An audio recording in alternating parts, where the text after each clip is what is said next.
Yo, what is going on, people? Welcome to Throwdown, episode 215. I'm your host, Tony Polanco, and I'm joined by Emilio Lopez. We are back. Welcome back, Throwdown, folks. Chris Seeley. Hey, Happy New Year, everyone. Carlos Romero. Yo, what up? Brian Manjoma. We got a full house, baby. Brett Murdoch. Yo. Adam Vale. Happy New Year! And joining us in the 2019s, Mr. Riku-san One, the only one. What's good, everybody? Riku-san One, the only one is here. And this year, I am going to make it to 200 platinums, baby. Let's fucking go. Oh, it's on. Snap, it's on. Hey, man, I honestly don't have that much to go. I'm at 175 right now. Excuse me? Oh, did you see now? If you want some easy ones, PS4 Trophies just released some. You can get them like 10, 15 minutes. We're not doing no pussy platinums here, buddy boy. Not in 2019, you know? No pussy platinums here. No I am Mayo, none of that shit. It sounds like the old Riku. Who is this person? Yeah, we're going to make it to 200 platinums, and then I'm going to finally retire from this bitch. No, you're not. I'm really not. Didn't you say that for 100 or 150? I did say that at 100. And then like, yeah. And he saw that uneven number, said, man, I got to fix this. Mm-hmm. Riku, this is very important. I've seen enough movies. Whatever you do, don't tell anybody when you're 2 weeks from retirement. Really? Yes. Don't tell anyone. Something bad's anyone. going to happen, terrorists, it's just, don't do it, man. Riku's finally going to retire on like PlayStation 7 when he has like 1,000 platinums. That's when he'll finally retire, you know? That's funny.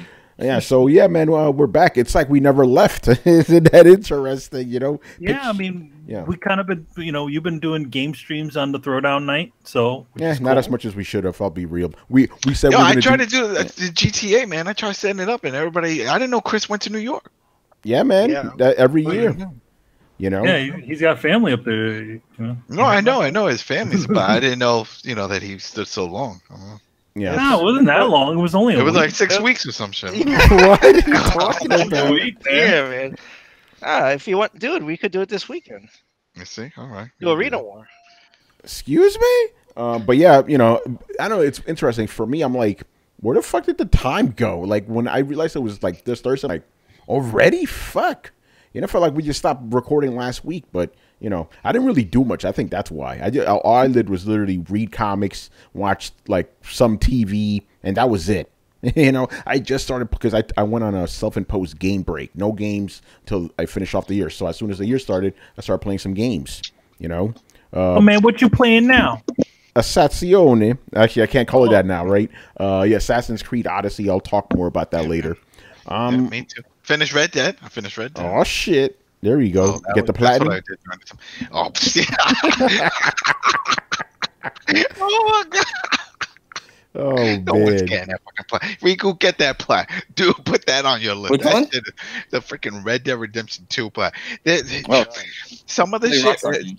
Oh my lord, man! I saw this one guy was like, "Well, in order to get the full plat, you gotta take pictures of all the exotic animals, but some of them are on a certain island that you can't get to, so you have to do the glitch to go into Mexico to go around." And I was like, "Are you kidding me?" I was like, "Oh."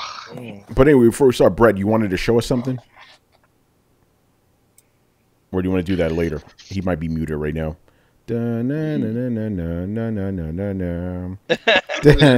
you are. You want to show us what you were talking about before? He got a new shirt, he said. Yeah. Okay, I think he's getting it. There he is. Hold on, let me focus on him. Ooh, I like that. And it's That's got sick. the funky colors. Yeah. So yes, for the people who are listening, like what's the best way to describe that, Brett? I'm having a hard time describing that. Because it's like fuck you and love you, but like combined. Like the top half is fuck, and then the bottom half is love. If you can imagine that, that's pretty fucking cool. Yeah, it's cool. Yeah, I like. It's like a dichotomy or something. $20 words. Good stuff. It's like what you would say to your to your wife that pisses you off. Yeah, or or I fucking love you, man. you know. Yeah, it's just the top 50% of one, bottom 50% of another, jammed together. It's generally well conveys, I think, both my and a lot of our attitudes about a lot of things. Pretty much. Also, to my surprise, we actually had gaming news to talk about. When Brett texted me earlier, he's like, "What are we talking about today?" I'm like, "I don't know." I didn't. You know, I posted some things into our personal chat thing, over the holidays. Some things didn't show up. By the way, I didn't. If you're talking about Twitter, that was not there. but anyway, let's get into it. We're gonna tell you all about what we did during the holidays a little bit later on, because I do want to, know what everybody was up to. Right. So the first thing we're gonna talk about here, this is interesting. Manny, you brought this to my attention. Sony accidentally leaks their player counts for all their PlayStation 4 games. Yep. Yeah, so explain how this happened. This actually, the least the article that I had on there was from December 17th. So it was literally like the week before we were out. So yeah, essentially there was this thing where it's like you can, kind of like most of the sites do, where you can kind of generate a video based on your, what things achievements you have done. So I think this is a PlayStation EU sort of thing. So you go on the site and you type in the trophy or the specific game or the thing, it searches your profile, and then it creates a little video, and it tells you what the rarest trophies you have, the amount of numbers. The thing is, it essentially gives a more direct number of how many people actually played a game. And if you do, instead of giving you a percentage like the way the PlayStation Network usually does, it's like it tells you, okay, X amount of this played this game. So what it did, using math, essentially people have kind of, using the multiple sources, they've been able to actually figure out an exact numbers for who have played games up until November, from what the article says, which is kind of crazy. So on that article, there is the specific thing that gets mentioned is essentially talk about Fallout's actual numbers on there, which is kind of interesting. But I feel like, how is it any different than PSN Profiles that does that? I mean, the only thing PSN Profiles does not give you a real number of how many people have played. It gives you all the people that have subscribed to it that are part of the service. Yeah, it only gives you that. It gives you every single person who owns the game. So that's why it's a big deal, because Sony never gives that number away. They give a percentage. So using a couple different, this guy, what he did was the test was because how many people posted the video, and looking at the numbers, essentially figured out how many people were playing certain games, or how many people are actually on the PlayStation Network playing games from this number. So now if you go to that site to go try to generate the same thing, it doesn't work. Yeah, because didn't all start because it was like a way for you to, check out what you did during the course of a year. It was supposed to be a personal thing, but it turned out that anybody else could jump in there and look at everybody else's stuff. And yeah, Yeah, and so- you're right. As soon as it was discovered, they shut down that program. You know, that the ability You to can do go that. to the site. You can go to the site now, and it'll say blah blah blah not working or whatever, something like that. So yeah. Whoops. It's a time to boycott Sony now. Are we No, gonna kill them? It's not like personal information. It's just kind of really interesting to find out. So some of the numbers that they give on here are, it says FIFA 18 has 32.5 million players. There you go. Let's see. Grand Theft Auto had 51 million in the course of a month. Yes. I think this is all during the course of a month. It's not like lifetime numbers. No, or it's not anything. lifetime. It's not lifetime. Check this out. It's between November 20th and December 4th. Mhm. You know, so that's how many players. So yeah, Grand Theft Auto 51,700,000. FIFA 18 32,500,000. FIFA 17 and 16. What the fuck? Of course. Wow, You'd be surprised. A FIFA, lot of man. people, yeah, it's FIFA, and a lot of people don't do the upgrade because really, there's no point unless you want the crazy. roster updates. So yeah, FIFA 17 30 million, FIFA 16 28 million. Think about it. There's not that much of a drop off. FIFA 1989. Yeah, 2 you million. know, that's crazy. Minecraft is on the PlayStation 4 edition, 25 million. That's insane. But yeah, Sony, man, they always seem to have these like issues like that, you know.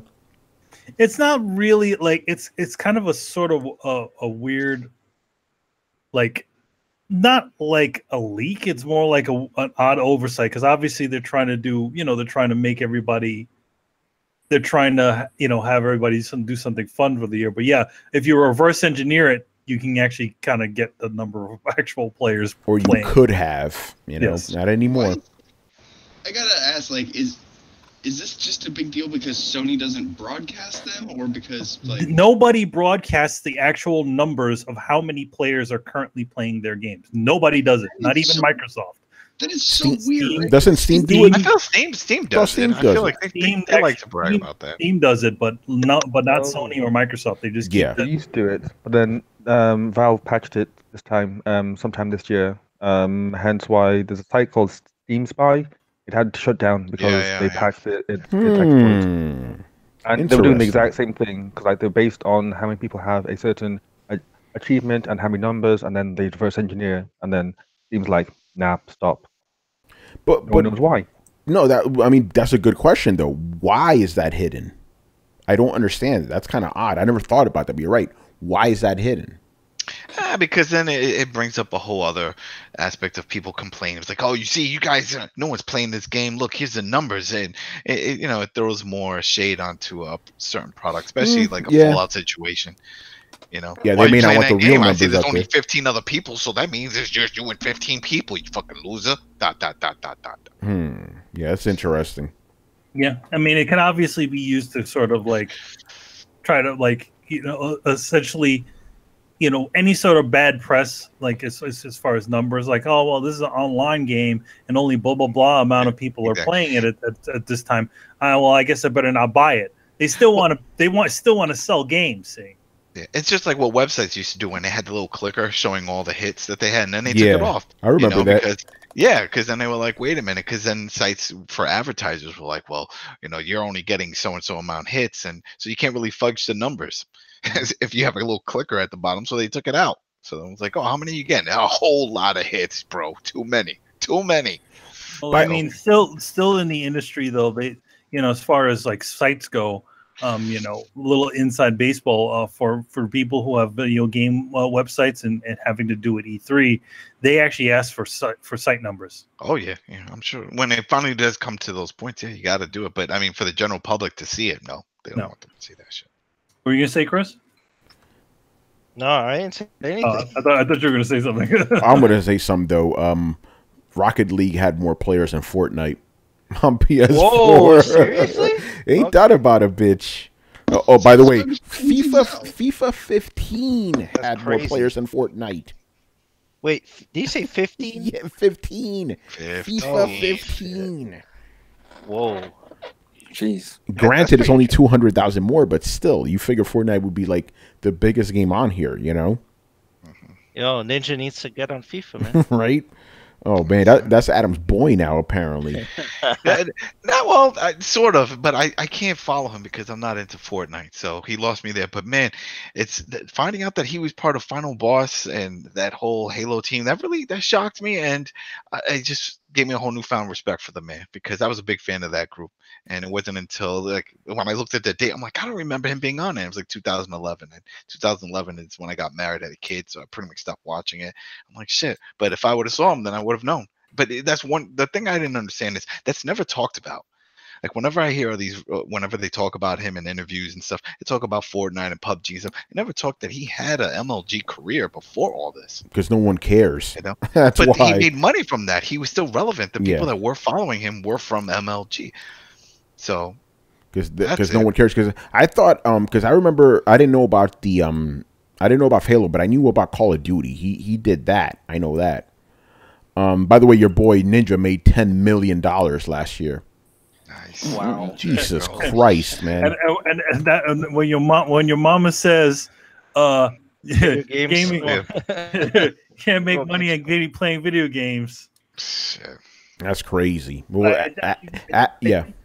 I think for him, just like a lot of other people, I think you can't keep that sort of stuff up forever. So listen, bro, you give me 10 million, you can live off of that. That's what I'm saying, for the rest of your life. Yeah, he's smart with his money. Yeah, if he's not like MC Hammer, buying mansions. If this dude ain't buying a $50 billion mansion, somewhere. Bro, you give me 10 million, I'm set for life. I don't need shit. You could literally live off of 5 million, bro. Yeah. Even 1 million I could work with. That's crazy. All right. Dude won the lottery. Good thing. This rapper just showed up on his thing because he blew up. That did. That changed everything. That did. That definitely moved the needle. People posting up videos showing like his hits and his subs before that, and then after that, he went into millions after that. He became a superstar. This dude's just getting like interviewed. This dude getting interviewed by Vanity Fair. Yeah, he's on Ellen DeGeneres. He was on at the Times Square New Year's Eve thing. This dude's, he's the man now. I hope he enjoys it. He was at the Times Square New Year's Eve thing. He was doing the floss dance, and nobody else joined him. Oh, that's all right. By the way, the New Year's Eve celebration is the first time I even heard about this floss dance. I'm like, fuck is that? The funny thing about that floss dance, that's the dance that where they look like they're shaking their hips and moving their arms around. It was like a kid that did it. Actually, it's not a kid. That thing is actually a lot older than that. It's older than that, probably. Yeah. He just adapted it. He took because my daughter, she does it when she comes home from school. I'm like, what is this? She was like, it's a Fortnite dance. I'm like, what do you know about Fortnite? She's like, nothing. What is it? I'm like, there goes that. But the little kids, she's 7. All the little kids are just doing the dances, and they just call it the Fortnite dances. Well, think about it like this. Carlton and stuff like that. Yeah, my niece and nephew, they watch Fortnite videos. They never play the game ever. Yeah. And they're not watching streams. They're watching like edited videos of Fortnite, and they love it. They're doing the fucking dances and shit. I'm like, okay. Like, I've become that old man. I don't get it. Like even 10 years ago, I could still say I understood where the kids were coming from. I don't get it anymore. The funny thing about all of that, all those dances and things, all those dances were all in. Those same dances are in freaking Destiny. Those things are in those dances are in most games that have emotes like that. It just so happens. Dances. I love the fact that they're quote unquote Fortnite dances when they're literally just It's just how It's just how people are exposed to it. It's whatever they were exposed to. So if it's Fortnite, then that's what it is. Fortnite doesn't matter. It's like, well, that came out in 1950s. I don't give a shit. I wasn't born in 50s, so to me, this is relevant. Yeah, I mean, it's also the reason why, like we talked about like right before before we went to vacation, we talked about how what's his face Carlton, the guy who created the Carlton dance. What's his face? I can't remember his name. Alfonso. Alfonso Rivera, right? Something like that. Yeah. But I know it's Carlton, man. It's Carlton. Anyway, his dance, right? He's suing the Floss Kid is suing, and then this other guy is trying to sue them because the game is not giving them any sort of credit for the dance, and they're not getting any money. But the one thing about it, the problem with all of that is the fact that you can't actually copyright a dance. No, you can copyright choreography. So like a certain type of choreography can actually be copywritten, but it has to be done exactly the way it is and has to be written on paper. But the thing that they probably could sue on in the grounds, and maybe that's what they're suing on, is the fact that they're literally they refer to him, so they call it fresh. Mm-hmm. So it's like they know because he's from the Fresh Prince of Bel-Air. Oh yeah. So that's what when they're like, oh no, it's not. It's just a dance. And why'd you call it fresh? You're pointing it toward me. Oh yeah, they know where it came from. Exactly, but that's what I'm saying. They should have called it something random. The grounds that they can sue, these guys can sue on, is the fact that they actually took, beat for beat. They literally just motion captured off of their video.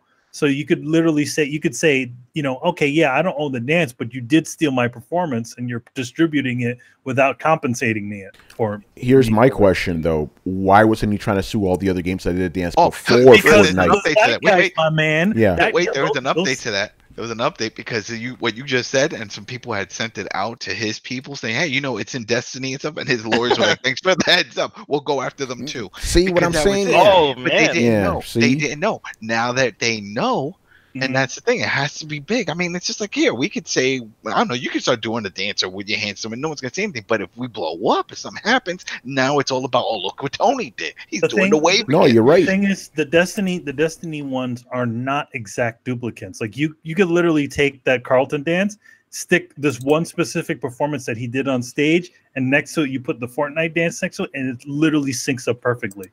The one for Destiny is a total reanimate that they had somebody do the dance. Yeah, but now they're going to go after Destiny 2 because they know about it. Oh yeah, and there's a bunch of other games too. It had it. I know Saints Row had it. Yeah, that's what I'm saying. A bunch of games have it. They didn't say shit. They didn't know. It wasn't a big thing. People weren't making videos of someone just doing it. Well, they go after everybody. Sue everybody. Yeah. Oh, and he put a copyright on it. It's pending right now, but he did submit a copyright for it. Well, it's funny because there's also video. The funny thing about that though, and him is a while ago that somebody asked him, "Hey, where did the Carlton dance come from?" And he goes, "I stole it." No, he said it was a combination of two moves. It was for Eddie Murphy, and it was But I know it was Eddie Murphy and somebody else, and that's what he made to make his Carlton dance. Yeah, I don't know if he can pull that off, but if he's got the money and if he but the thing is that the sucky thing about it is that now any when you do these things, you're gonna have to check to see which moves are not copywritten. Which is not good. It's like it's like the George Jefferson walk. You do the George Jefferson walk, and all of a sudden, friggin' the actor who played George Jefferson's estate comes after you. It's just entering the world of everything else. It's like that with music. It's like that with images. It's like that with everything. So now I'm sure they'll figure out a fight and some justification, and there you go. But I mean, for that one, for the Carlton, I can get, because I mean, damn, everybody calls it the Carlton. You know what I mean? Everybody calls it that. That's what you know it from. So, if I was him, I would be kind of pissed. I'm like, shit, I want some honest because I created that. I can understand if someone from the show said, "Hey, this is a little dance we came up with." Now then that would be the studio. Then they would sue, but it's not. It's him. So. I don't know. We'll see. We'll see what happens. I'm sure. Yeah, with all the money that Epic has, they'll sprinkle some shit on him. So, can you go away now? Okay. If anything, what'll happen is they'll be like, just turn off this stupid thing. Here, have some money. We'll put your fucking name on it. The only downside with that is if they do it, then everybody's gonna want it. Like the Backpack Kid and all everybody. And then there's a rapper who said he came up with some dance and it's in there too. Because so if you pay one, you got to pay them all. Snoop Dogg got to come out and be like, "Yo, man, you took my moves." If anything, with Snoop, he would probably want to be in the game. Just add me. Can you add me in the game? Can I come in and do it? I did for Call of Duty. I could do this. Yo, man, I play Fortnite all the time and I do my dance. Yeah, it's a dog. Does he make like the crip walk? I can't remember. Yeah, he does that. Yeah. Yeah. Yeah, that's right. Yeah. It's like he's washing like a mini window or something. I always thought it was like he was moving a wheel around, like turning the steering wheel. You know, It's interesting. All right, man. Okay, I made that an official topic because that was good. Ninja, Fortnite, and the Carlton dance because we didn't talk about that last time because we didn't talk about the Carlton because that happened in between while we were on vacation. You know. All right. Here's another one. I think this is a little bit more recent though. So has anybody here ever heard of Slightly Mad Studios? I've never heard of them. They're Slightly Mad Studios. I've never heard of them. Sounds somewhat familiar. What games do they do? I have absolutely no idea.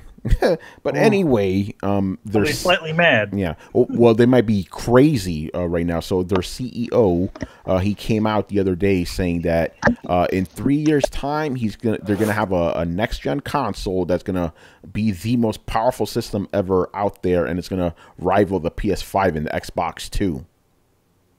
He's gonna make a console. His company is. Oh, really? Really? And it's gonna be called the Mad Box. I'm not making this up.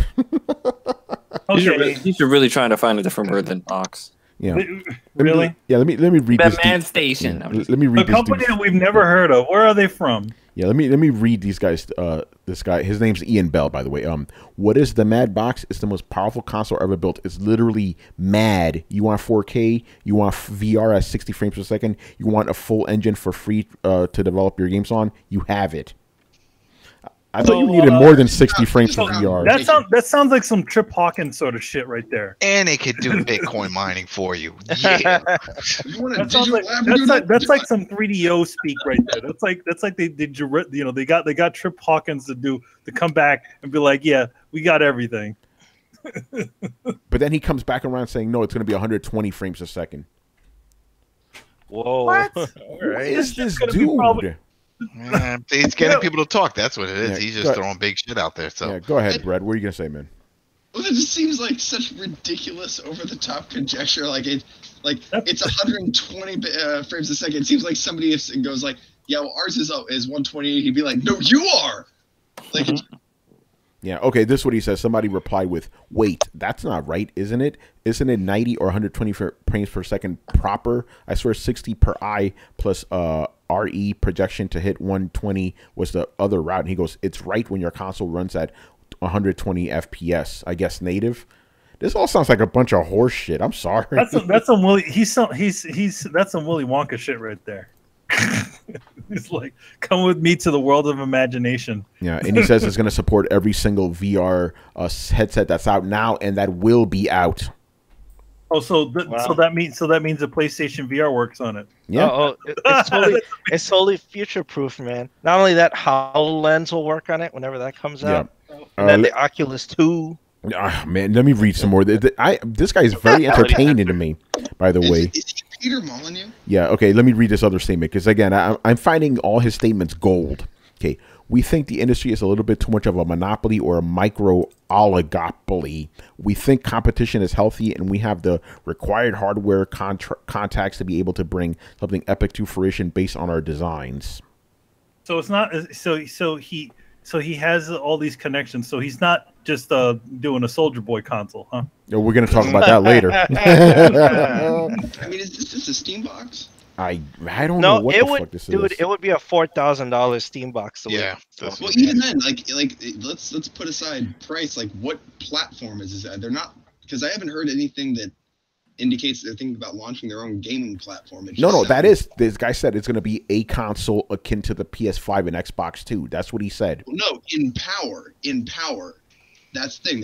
There's no statement there about leveraging an online service, about building a platform or anything like that. They're just talking about strict hardware, which leads me to believe that this is just a fancy Steam box. Could be. Who knows? Because otherwise they'd be talking about launching all of their infrastructure. They'd be talking about launching an online service. They'd be talking about, more than just the box. And it's also I think they're cleverly not. I think this is a lot of smoke and mirrors. I think that they're just using this to hype up a fancy Steam box. I don't even think this is real.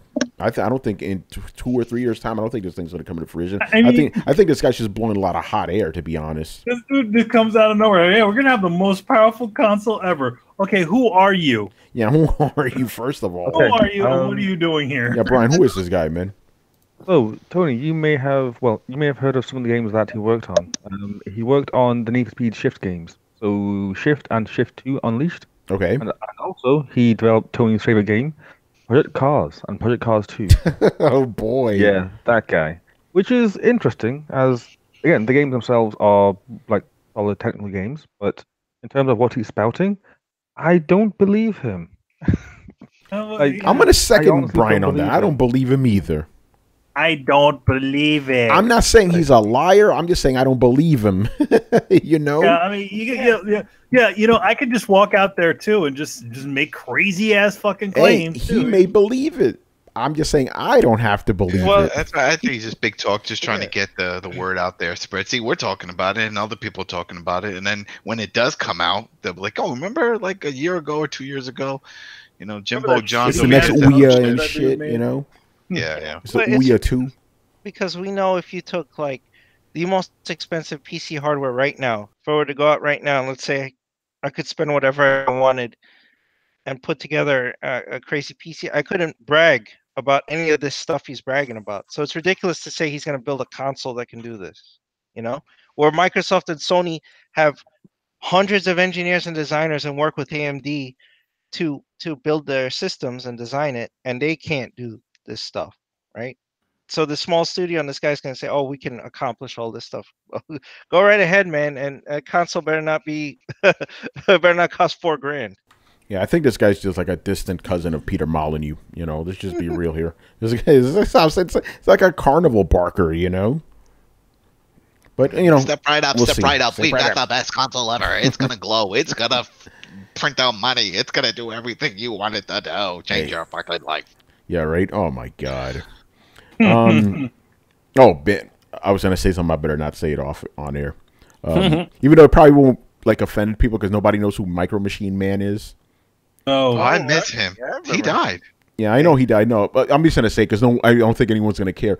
This is a bad joke I made during New Year's. I was like, okay, at his funeral, did the the priest, did he talk fast too? Like, oh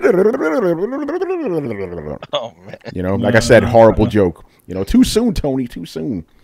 Okay, by the way, before we go on, I want to give a shout out to Dana who gave me this wine. Check this out. I'm like, Tony, what the fuck? Like, okay, this wine was given to her because she went to a screening for the Red Planet on Nat Geo, and they gave her wine. You know? Oh wow. Does it taste like Mars? Hey, Does it taste like Mars? It tastes like Mars. So I got some right here. I actually taste it. It's actually pretty good. Like it's. I thought it was gonna be shit, but I didn't know you were a wine drinker. No, I mean, well, you know, red wine. Yeah. You know, it depends on your like. I mean, you may like red wine better than you like white wine. I am not. I was never traditionally a wine drinker because I thought it was for pansies, right? But Game of Thrones got me into it. I was like, those motherfuckers drinking wine? Let me try this shit. You know, so I got into it. I'm not going to drink it out of a giant badass goblet, Tony. Yeah, you need a chalice or something like that. Yeah, exactly. Again, not something I drink all the time, but it's good. And it's actually supposedly not, you know, obviously you can OD, but it's actually good for you too, you know? It's good for your heart. Yeah. Oh, yeah. Speaking of By the way, wine, being alcoholics are like, oh, yeah, wine's good for me. And drink the whole fucking bottle.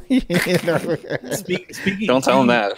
Speaking of wine, I actually do have a bottle of wine I got from Robert Kirkman in Skybound. Oh, nice. So yeah, they were nice, and they sent me some Walking Dead wine, which is like from 3 years ago. Well, so it was bottled. Yeah. This is like some red wine from California. It's not from Mars, but you know, I'll take it. No, I mean it's probably it's they usually, you know, it's not that difficult to do it. And there's a lot of companies that, you know, create red wines and stuff like that.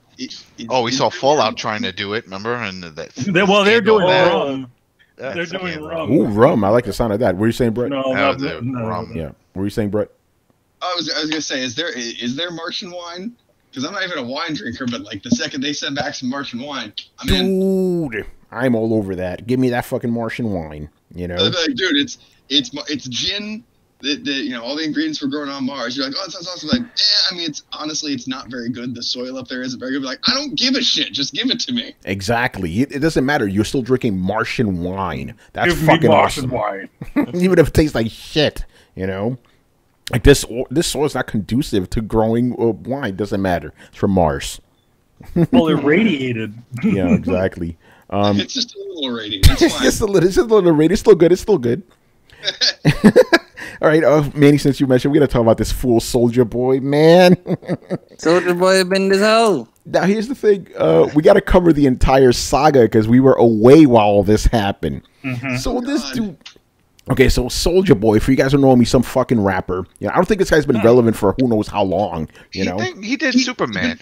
Yeah, it is the same Soulja Boy that y'all are thinking of. no, yeah, it is him. Yeah, I think he should be He had Soulja a Man dance, now. You know, he dated Kat Stacks, who dated almost everybody. She was one of those groupies that would film everything. She did it with Lil Wayne and all that stuff. And she was posting it online that she was banging all these rappers. yeah. But anyway, so this dude comes out of nowhere and just goes, "Oh yeah, by the way, guys, I got some game consoles coming out." People are like, what do you mean game consoles? Like, yeah, game consoles. Like, I think one of them was a handheld, another one was like a proper console, and it was just basically emulated shit. It was like some cheap console. Like, and the funny thing is, the day they that he announced it, they sent them out to reviewers. Like, what the fuck? It was the console actually is a Chinese. It's actually something that already existed. It already existed. Yeah. They just slapped his name on it. China. They pulled George Foreman grill. You Yeah. know, and they put his name on it. He co-opted a product that already existed. Yeah, the George Foreman grill worked though, to its credit. Yeah. You know, The worst part of this is that it was showing games that it can play, and some of them were Nintendo games. Yeah. Mario. Well, and stuff. Well, that was the thing. That was the thing. The thing about that the console is that it had a bunch of games already equipped on it, which is a lot of Nintendo's library, a bunch of Genesis. Yeah, a lot of them. So, and then obviously what happened is people were like, "Yo, Soulja, you can't be having this shit on there. Nintendo's going to come after you." And this dude goes on Twitter, starts talking all this shit. Nintendo ain't coming after me. Fuck you talking about? They ain't doing nothing to me. I'm Soulja Boy, motherfucker. Wait, you gotta go. No, wait, you gotta go one step back because he had a rep come out and said that everything was licensed and it was legit and they had no issues. Yeah, and that's when people called BS on that. And then that's when Soulja Boy said, "Oh, because I'm black, you guys don't want to see." Yeah, he brought it there. Pull out the race car, man. Yeah, and they're like, "No, it's because you're breaking laws. This shit ain't gonna fly, man. You stealing, games. Nah, everything's up and on the up and up." And next, Yeah, and then obviously, he is right. Go ahead. And the Tribunal of Elder White Gamers are not going to let an independent black guy launch his own console. Yeah, that is true. That is true. I sneak in through the back door because I go into I just pretend I'm white. I come into the meeting sometimes. So Brett is right about that. But yeah, so he was talking all this shit, and then I think this happened a couple of days ago. When you go to Soulja Boy's website, Soulja Boy Game, it redirects you to the Nintendo. Nintendo got his bitch ass, baby. Motherfucker. Oh, that was beautiful. So game over. So apparently, yeah, Nintendo was reportedly, we don't know yet, but they're reportedly suing this motherfucker. No shit. Well, they did 2 injunctions on him, I know, and they filed an Federal Trade Commission complaint because he's filing trademark, which could land him in jail if they go through with it. Soulja. Yeah, so that's really why. Like, he was yelling at people, telling him this shit. Like, you could go to jail for this shit, right? Yeah. What an idiot. Nintendo is sitting in their website now. That's a very I am the captain now kind of thing. Yeah. I love that. You click in souljaboygame.com, it takes you to the Nintendo site. Oh, man. I guess if you go to Crack Dealer, you should take you to the White House. Yeah. I had a Crack Dealer account. And now, my question is, will he go to jail for this? I don't know. I mean, they could, he could. There's a good chance he could probably just settle it. I mean, also the one thing they're not talking about is now since they pulled the console, right? Are they is he giving refunds to people? Yeah, some people bought this shit. Some people actually bought this shit. But they weren't producing any game. People can put their own ROMs. It was basically just a ROM emulator type of thing. No, he didn't have a service. No, it had a bunch of ROMs on it already. Yeah, that's what I'm saying. But there's no service, so there's no reason for a refund. They could still use it. It still works. No, nobody's gotten the console yet. You understand? Oh, I thought you said people bought it already. No, people bought the other pre-orders. version. They did the pre-orders. They did the pre-orders, but a lot of the reviewers that have already wanted to see what it was, they didn't actually get the real console. They found the original version of that console that he was co-opting to the Soulja console, and they were reviewing that thing. So it's a product that already existed that he just slapped his logo on. So people just went out and bought that shitty thing to review that to say what it was. But really, nobody's gotten the damn thing at all. Actually, no. I heard that some sites did get the console from Soulja Boy. Mm. Some consoles did. I think Robert Workman got it. You know? Oh, he did? Yeah. And everybody said it was bullshit. Everybody said it was a bunch of crap. Well, yeah. What was it? What was it going to be, man? Like, seriously, the hottest console ever. I mean, it wasn't just the all the ROMs, like he said. He advertised I could play Switch games. He had pictures of it with Smash Brothers running, Smash Bros. Ultimate running on it. Which is a full bullshit lie. What an idiot! How do you not like? Here's the thing: like the way those other guys do those consoles, the ones that are you know, a lot of the emulation sort of consoles, they don't ship them with actual games on. Yeah, no, there's nothing on it. They just say it's, you know, that's the slippery slope. It's like, okay, it can play those games, but we didn't give you them. You figure out your own way to get them on there, but it does do it. For him, it's like, no, I got all these games that you like on there.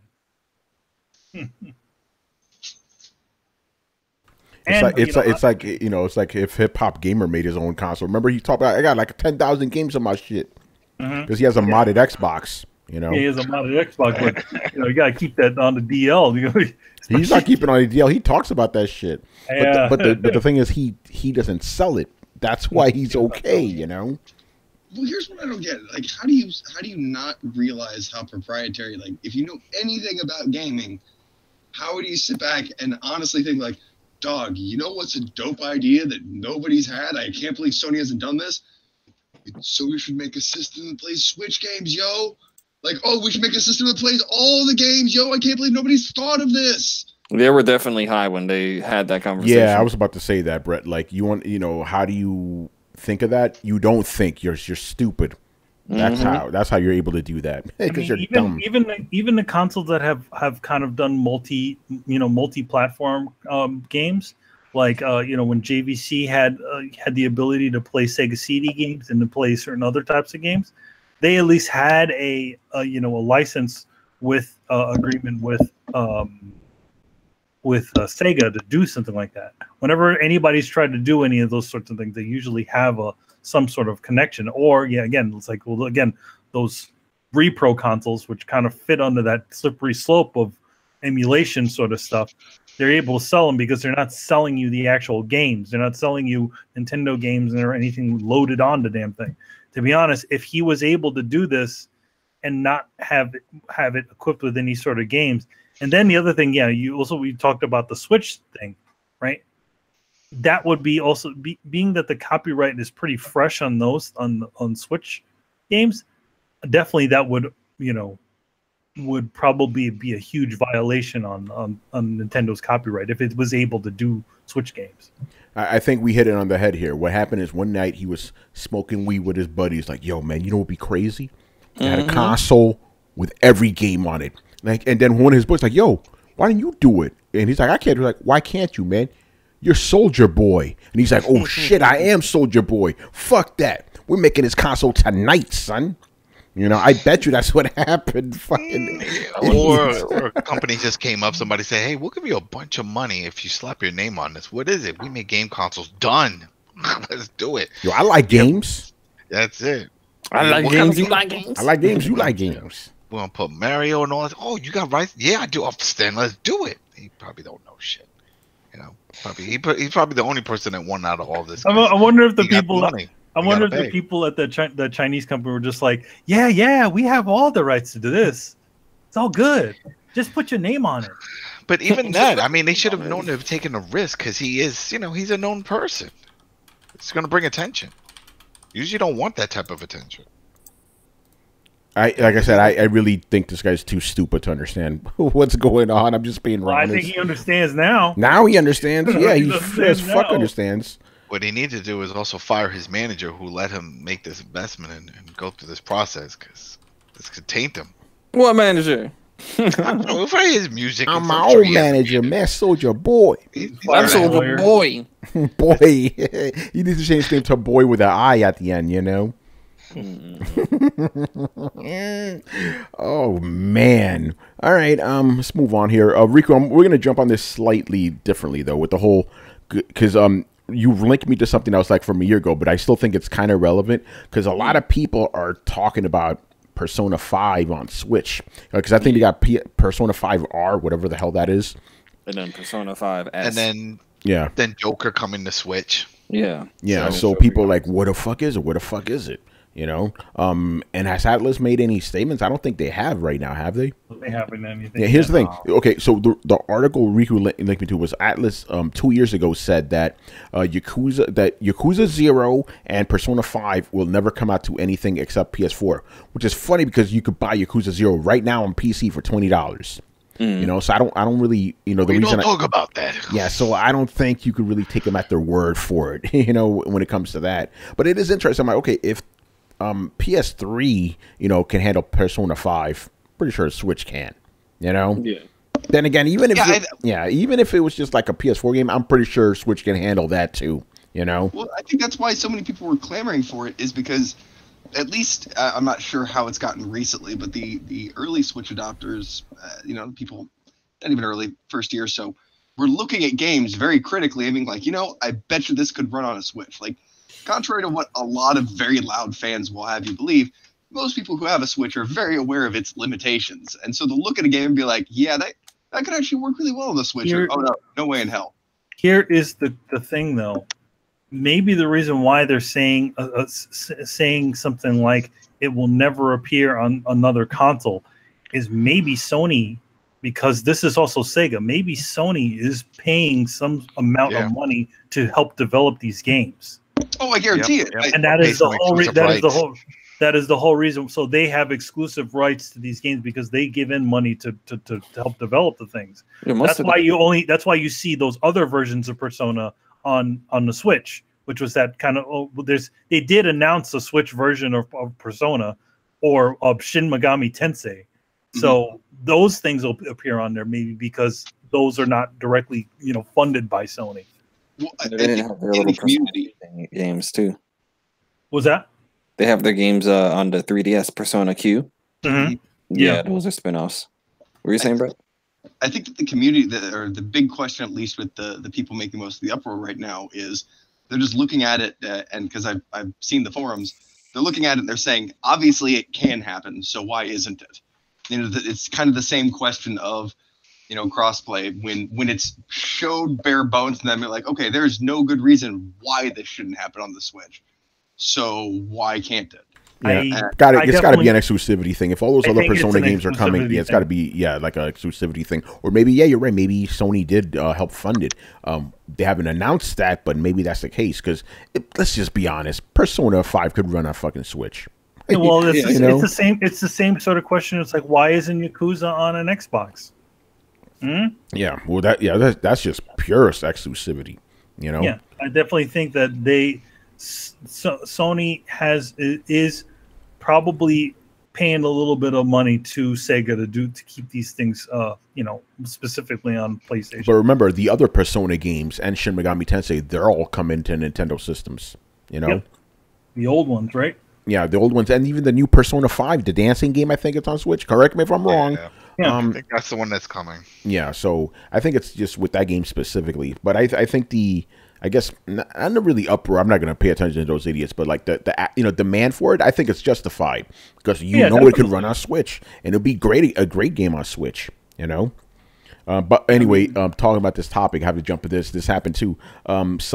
Correct me, whatever country it was Italian or German, Amazon or whatever the fuck it was. They listed, Brett, you're gonna love this, Witcher 3 for Switch. So I'm sure that got people talking. Yeah. So I'm like, okay, so you're gonna run at literally 3 frames a second, like Arc. I'm not making up those numbers, by the way. I'm not making up that number. Arc is that is the sloppiest port that anybody's ever done. even friggin' PUBG, wasn't it PUBG runs on Switch, right? No, it Dude. doesn't. Dude, yeah. Bethesda looks Fortnite at does run on it. Bethesda looks at Ark and goes, "Fucking seriously, guys." Damn. You can't copy us. Oh, Oh yeah, there's another thing on that on Ark, by the way, and their new pirate game. Oh God. Oh, Atlas, yeah. Yes, Fucking mess. Atlas is essentially just Ark with a pirate skin on it. I told you. And I told you guys. and people literally pulled up the Ark menu from underneath it.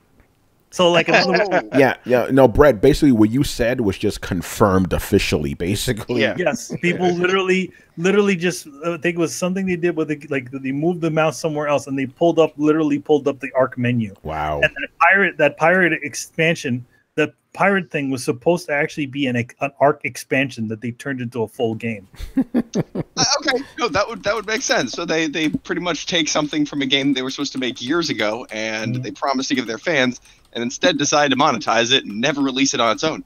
And then one day, if it's real lucky, when it's big and strong, it'll release a spin-off of its own before it's ever released too. And the circle shall continue. Jesus, man. This is like Mighty Number 9 in that other game that was being spun off of it before Mighty Number 9 was finished. It's like, wait, what? What are you guys doing? You know? In this situation, and the other one was better. In this situation, Red Ash was actually, it wasn't actually Mighty Number 9 with it wasn't Mighty Number 9 with a new skin on it. It was literally the same game with some new assets on top of it.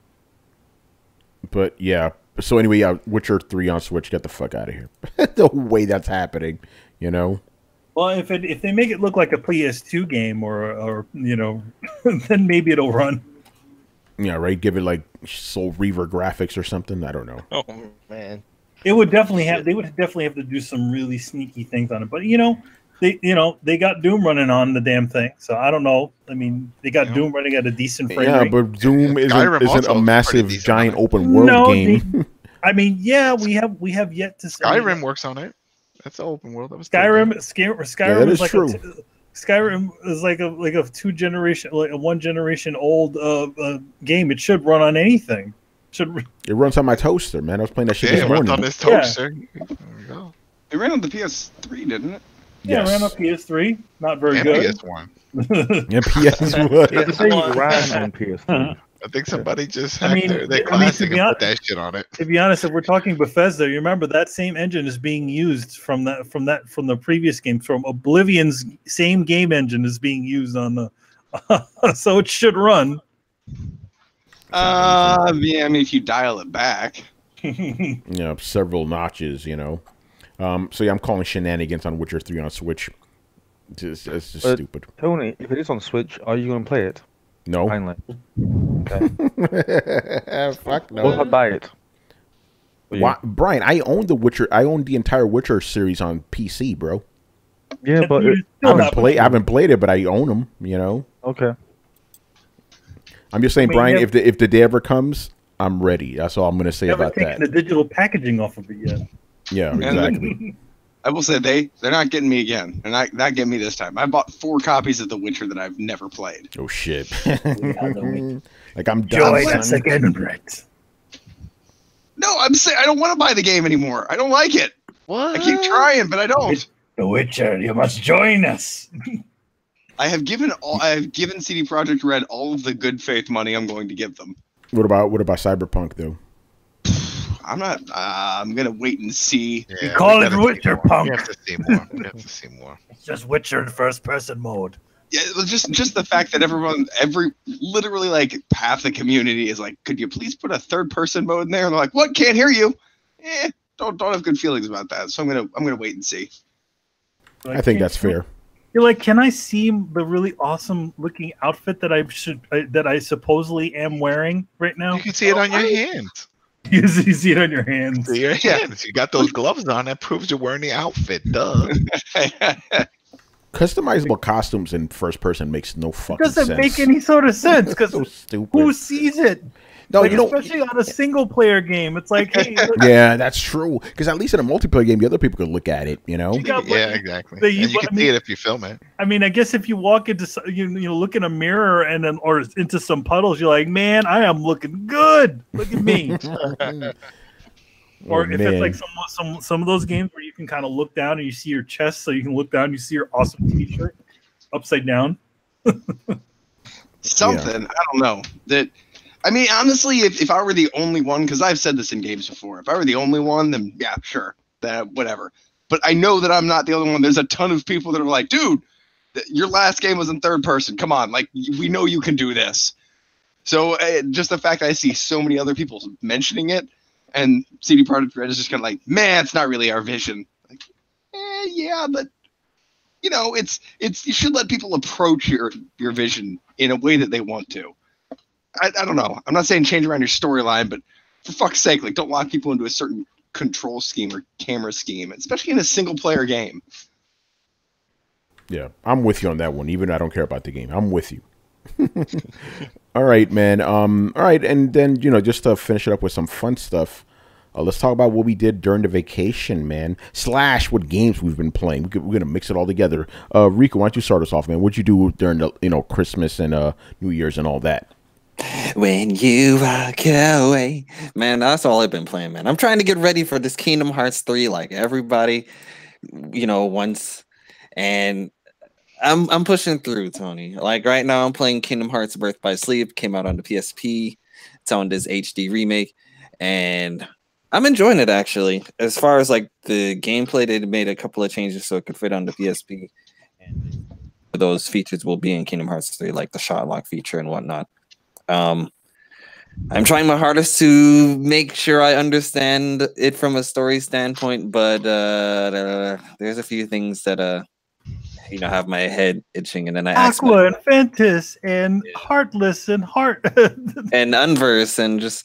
Yeah. I'm when I asked my Kingdom Hearts friends, but Ventus, I thought he was Roxas, and no, he's the soul. He's the soul that went into Sora's body, and he became his nobody. You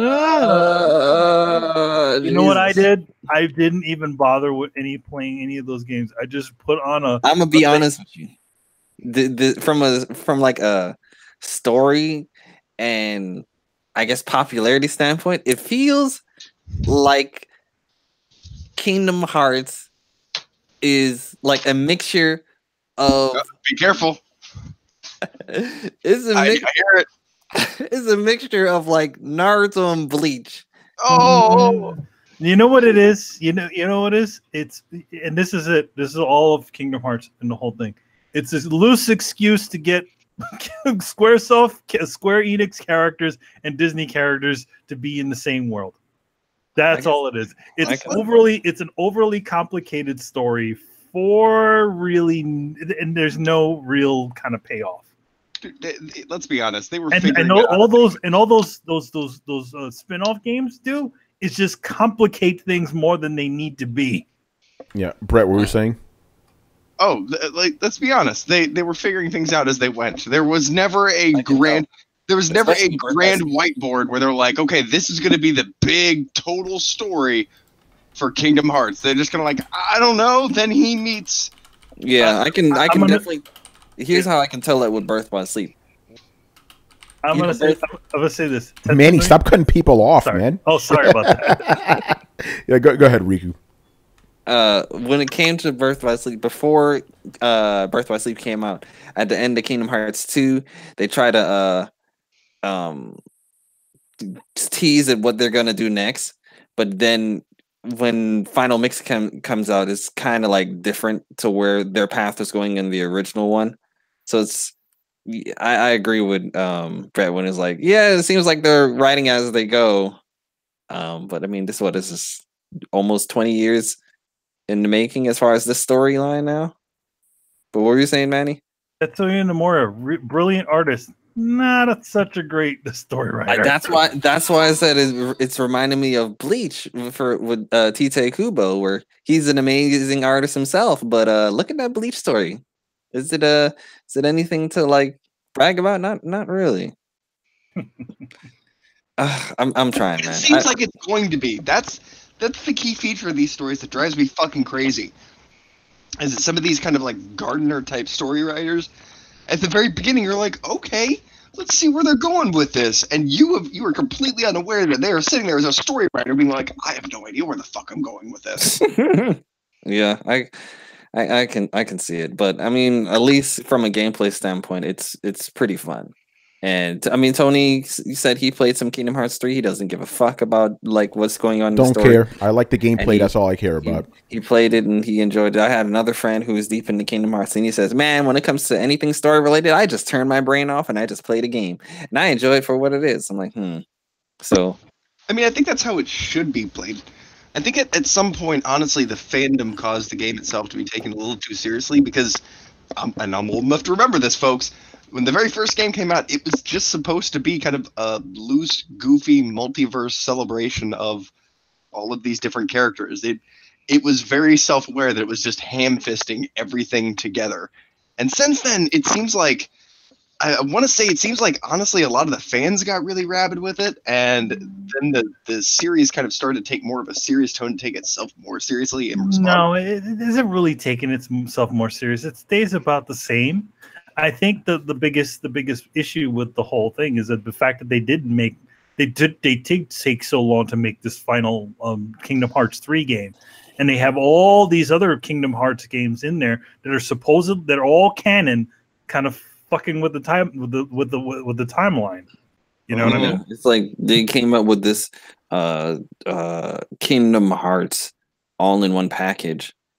And Kingdom Hearts, the story so far, because Tetsuya Nomura really wants to make sure that you played all of these motherfucking games before jumping into Kingdom Hearts 3.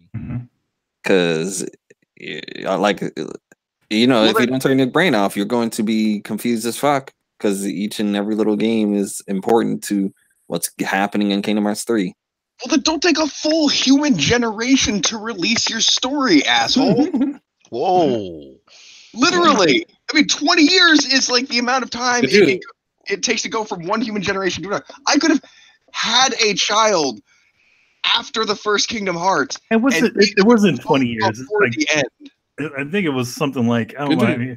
I would be sad if I was one of those people that played Kingdom Hearts 1, and during the time of waiting for Kingdom Hearts 3, something unfortunate happened to me before it came out. You know, it's been like 18 years. That shit was out when I was in high school. Yeah, so I wouldn't be surprised if there's many people that play Kingdom Hearts 1 and 2 and like, man, I can't wait to play Kingdom Hearts 3, and they're not here today. No, Kingdom Hearts 2 came out in 2005. 2005? Okay. Yeah. So I was 25 years old when that thing came out, I think. Jeez. Don't worry, by the time Half-Life 3 comes out, I'll be ready to retire.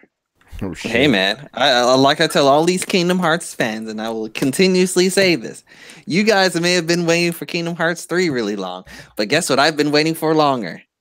That Sonic Adventure 3, baby. Where is it at, Sega? You saw the article earlier. I think it was either today or yesterday or a couple days ago. But one of the main people behind Sonic Adventure was talking about he would like to see a Sonic Adventure 1 remake. Yeah, I saw that. Yeah, so that's cool. I mean, if they're thinking about it and they actually do something with it, and it's handled in the right way as like Spyro and Crash did, then that's great, because then we'll be on the path to that Sonic Adventure 3. All right, Riku, I got a question for you. Which one have you been waiting for longer? Sonic Adventure 3 or Rayman 4? Fuck. That's literally the only game I want from Ubisoft, or Prince of Persia: Warrior Within remake. That would be awesome. But I would say Sonic Adventure 3 because I played Rayman 3 on the PS2. So, but man, I would love Rayman 4. Fuck, Tony, why'd you do that? Fuck, is this like? This has to be revenge for that Panzer Dragoon troll, isn't it? Oh man, yeah, motherfucker. I love the fact that we're saying all this. Meanwhile, I can hear just Chris suffering in silence. It's cute that you think Half-Life 3 is coming now. Oh no, it's not. I'm gonna make sure I leave it in my will. Like I should go to Gabe Newell's when I have children, they'll hunt you down, you son of a bitch. Yeah, I was about to say, like, Half-Life 3 is going to come out 2 years after you died. We should all just write letters to Gabe Newell saying we're going to haunt the shit out of him if Half-Life 3 isn't out before we die. No, if everybody was really hardcore about this Half-Life 3 shit, they just pull their shit off of Steam. Stop buying shit off of it. Then that'll make them do it. Yeah, they're going to do that. They need that crack. Right now, every single person on Steam, just stop using it. If you really want fucking Half-Life, give them a reason to figure out to develop games again. Yo, but they're gonna sell Yakuza. They're gonna sell Yakuza 0 tomorrow for $2. We have a new generation of fucking floss dancers that have no clue what Half-Life is anymore. So. Yeah, that's a fact. And per the rules of the internet, we've called Gabe Newell fat enough that it's like 50 years before. Because each time we call him a fat ass, he delays it by like 8 seconds. That's funny. But other than Kingdom Hearts, still playing that motherfucking Vita, baby. Oh, shit. For some reason, I decided to. I was like, yo, I know eventually, one of these days, Riku-san 1 is gonna have to put this Vita down.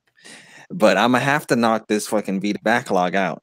So one of the games that was it came to PlayStation Plus free a while ago. It was Sonic and All Stars Racing Transformed, and I started playing it on the Vita. It's actually a really good version of it. And I haven't played a kart racing game. Honestly, I don't remember the last time I played a kart racing game. I never really was deep into them.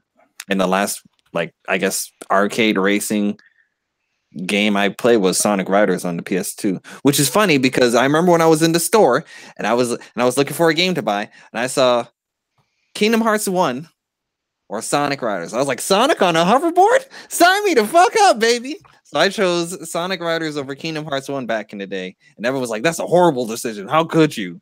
But I mean, I don't regret that decision because freaking Square Enix is like, you gonna play this Kingdom Hearts, whether it's gonna be on PlayStation 2, PlayStation 3, PlayStation 4, you gonna play this motherfucking game. We're gonna HD remake it every single time. So, I mean, look at it, right?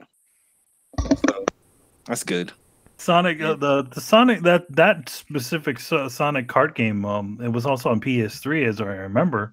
Yeah, that's actually everybody said that game is actually a really solid kart racing game. Yeah, everyone's like, this one rivals some of the best Mario Karts and Crash Bandicoot kart games and all that shit. I was like, shit, it's a really good one. I kind of still prefer Sonic Riders, but maybe that's my nostalgia kicking in.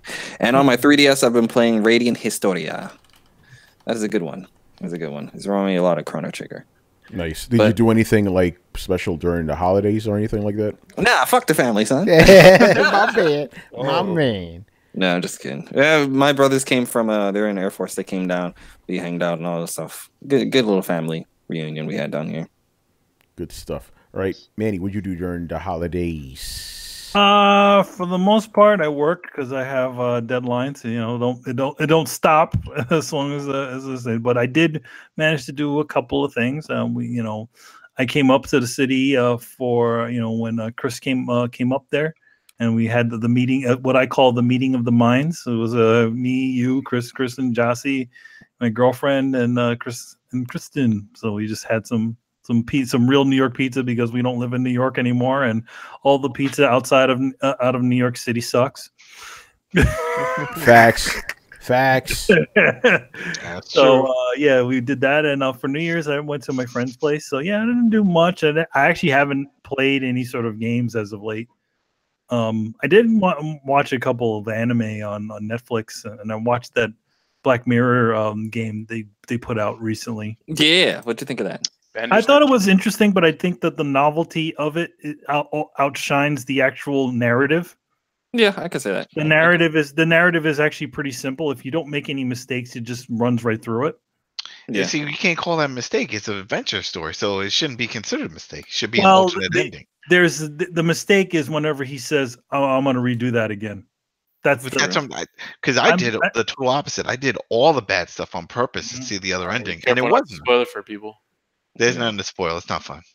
Wow. Damn. And I Rick, you wouldn't say saw that, like man. all 50 iterations, right? Yeah, man. That shit was lit. I don't know what you're talking about. No, man. No, I mean it was interesting. Riku saw that shit in a day, man. He It's went an ham. interesting- Crazy. Well, it was short. It's just I think a mini movie. It is definitely not short, bro. Definitely not short. Yeah, it took him like If what you saw- 9 hours to do that shit. It took Are you a you long kidding me? time. Are we it took me talking about the same thing? 4+ hours to see all of the content inside Oh, okay, there. you were there for Are a you while, kidding man. me? No, that's not right. That's not right. Well, you There's know, only like, 2 options every time you go. There's only either well, they left or right. lead into different locations. So, like, you know, What do you there's mean? There's only 2 options. he's talking about yes or no answers, like where, you know, but the thing is that a lot of those different things lead you into different sections depending on some other later decisions that you make. Yeah, and then it keeps Obviously, rewinding you and decisions are rewinding. Obviously, the beginning decisions are benign, but that one big decision that you make in the beginning of it, that is an instant game over, and you have to replay it again. But the game, I mean, that's not the game, but the content does have a fun little thing where it sort of remembers if you've been there before. Like, in other words, when you replay the beginning chapter again, he goes, "Oh yeah, I remember you. I said this thing," and you know, it's slightly different the next time you actually see it, which is There's better FMVs out there. Play the bunker. Bunker's all, but the bunker But they can put that on Netflix. I They can do put that think, on Netflix. like I said, I think the narrative is the you know the novelty outweighs the narrative, but I do think it does have some sort of potential if there is a little bit more done with it. You know what I mean? But then Yeah, again, it was definitely a test drive. I was saying that on Twitter. I would love to see this become a thing. I want to see a section in Netflix that is just filled with different companies doing their take on interactive films. Different types of genre. This is actually the first time a piece of adult content has been done with it. Minecraft already is on there, and it does the same sort of thing. And there's also another Puss in Boots. one. Yeah, it's a Puss in Boots that also does it as well. Yeah. See, I'm not interested in those. I definitely want to see it in more of a mature. But you don't like Puss in Boots? I don't know. I fell off a Shrek. I might get back on it. I never had an issue with Shrek. They're doing a reboot. Catch it on the reboot. I heard about that. But I would like to see, like I was like, bro, I would like to see a horror done in this format, you know, where you're the killer and you're going after people, and I would like to see it in the other way around where you're running away from the killer. I would like to see a chick flick in this interactive film. If you know it had a path that, you know, bitches was killing each other. You know, you could theoretically, a Japanese company could do like a dating sim from it, based off of it. In other words, if they created a bunch of the animation, the different options, you could probably do something like that where you have different choices and stuff like that. But you know, obviously, it doesn't have any sort of cut. You know, like there's a limitation to how much you can do, but it's an interesting idea. Yeah, I think I would like to see more just live action. I want to see live action do it. Also, which is kind of fun about it. If you play it on a computer, you know, you can just point and click on stuff, right? But if you play it on a console, your controller vibrates. Yeah, every time it vibrates, I was like, decision making time, baby. Mm-hmm. Yeah, I picked that controller up.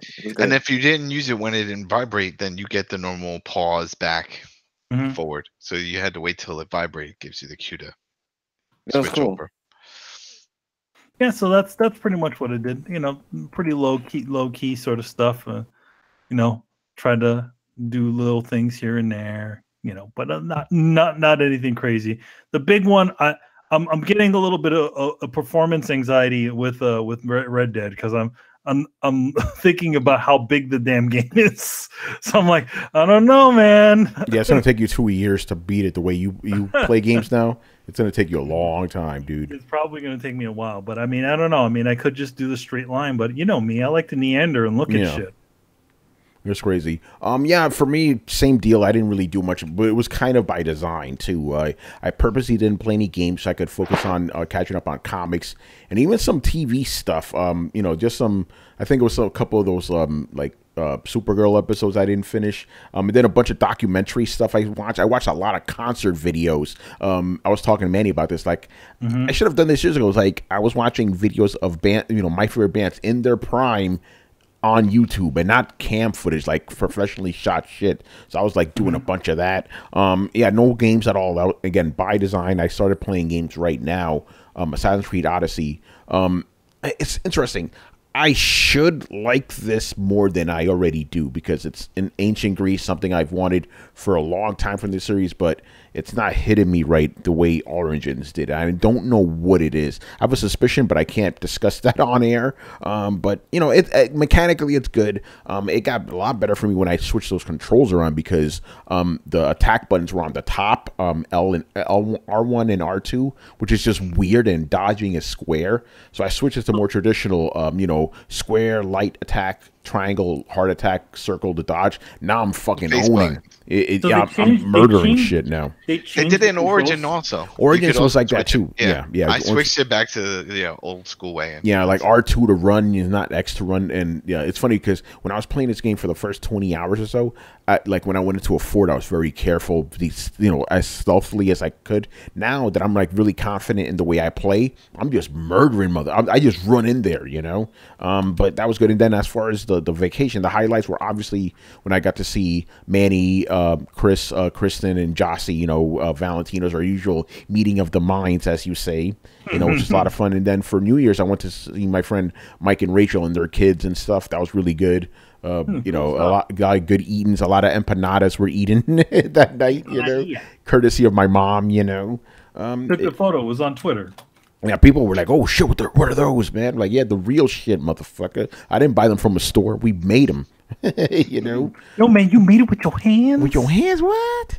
You know. But yeah, no, it was low key. Like I said, it went by really fast. But I think that's because I wasn't doing much. But you know, as for me, I actually had a vacation. I never had those. Like for the last 5 years, I never really had a vacation. So I actually had one a little bit. Not of my choice, but I think it's good overall. You know what I mean? Like, you need a break. It definitely is a good way to recharge. I mean, like I said that I did, you know, was still working, but I was still working lighter than I usually work. But yeah, definitely taking your weekends, taking your vacation time.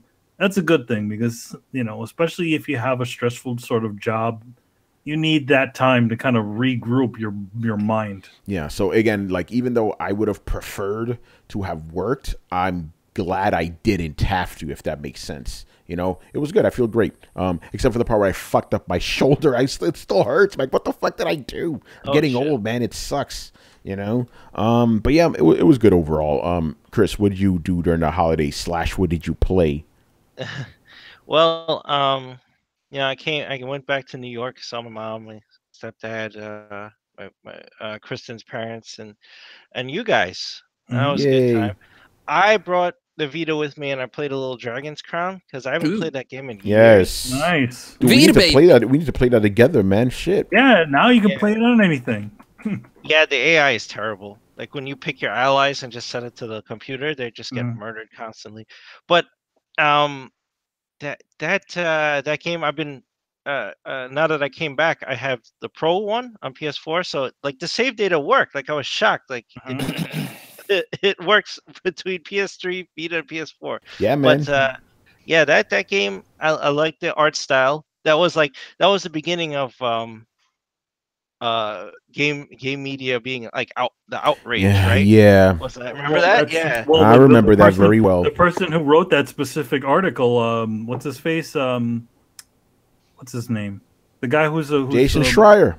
Jason Schreier. He's the guy who wrote that article. Yeah. So. It's funny about that, 'cause, you know, not to cut you off, Chris, but that was a game I reviewed for STFU and Play back in the day, right? And I purposely made sure not to even talk about the controversy or the designs. I just talked about the gameplay, you know? Yeah, great game. Anyway, go on, Chris. Yeah, and we brought the Switch, but Kristen played Smash Brothers, and she was trying to unlock stuff. But I was like, I'm a pony. I'm just playing my Vita. Shut up.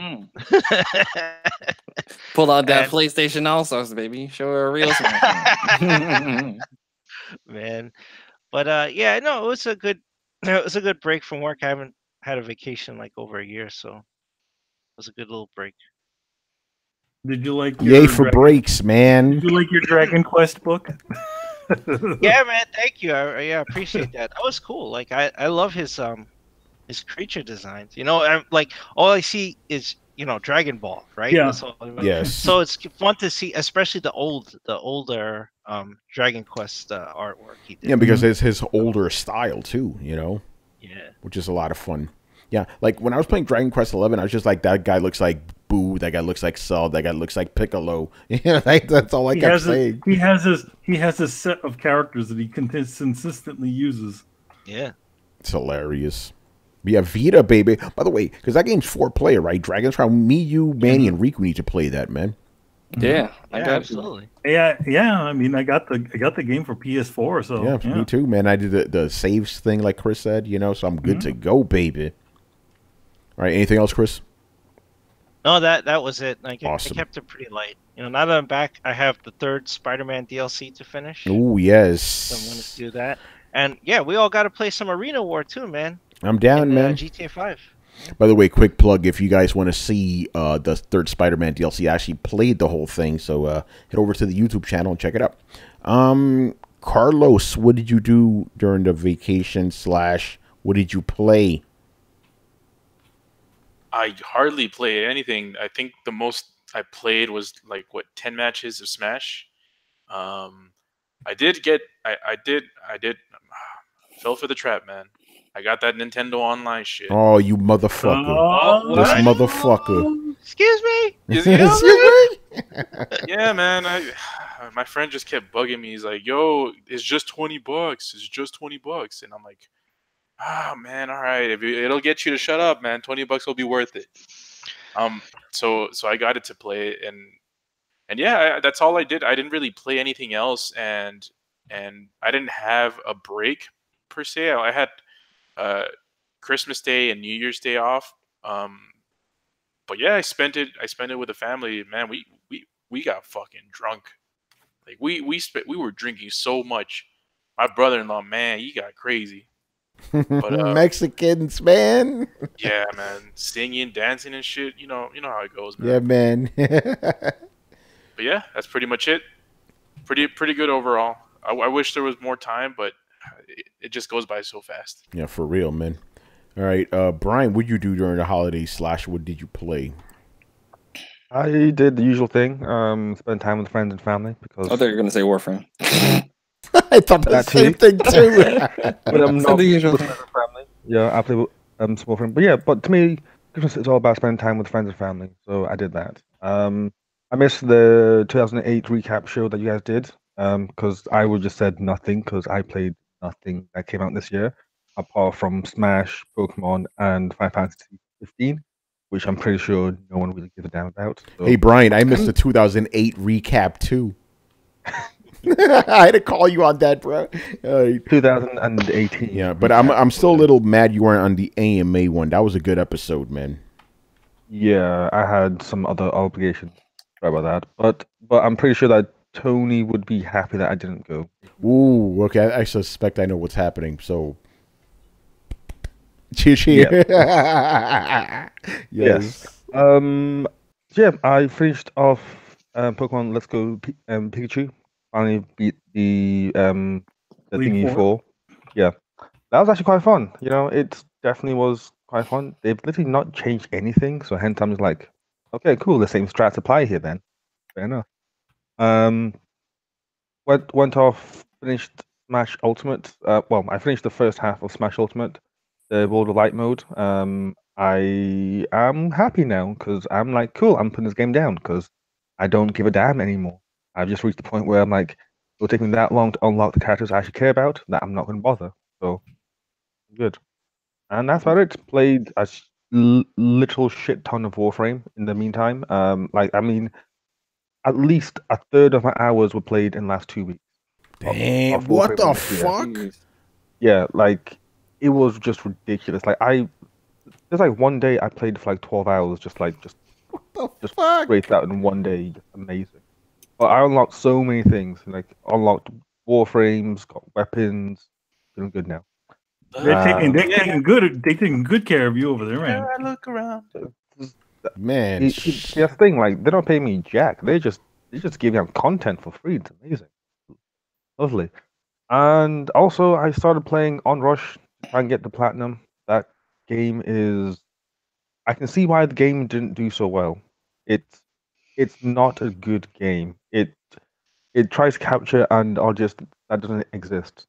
Essentially, they tried to make the Fortnite of racing games.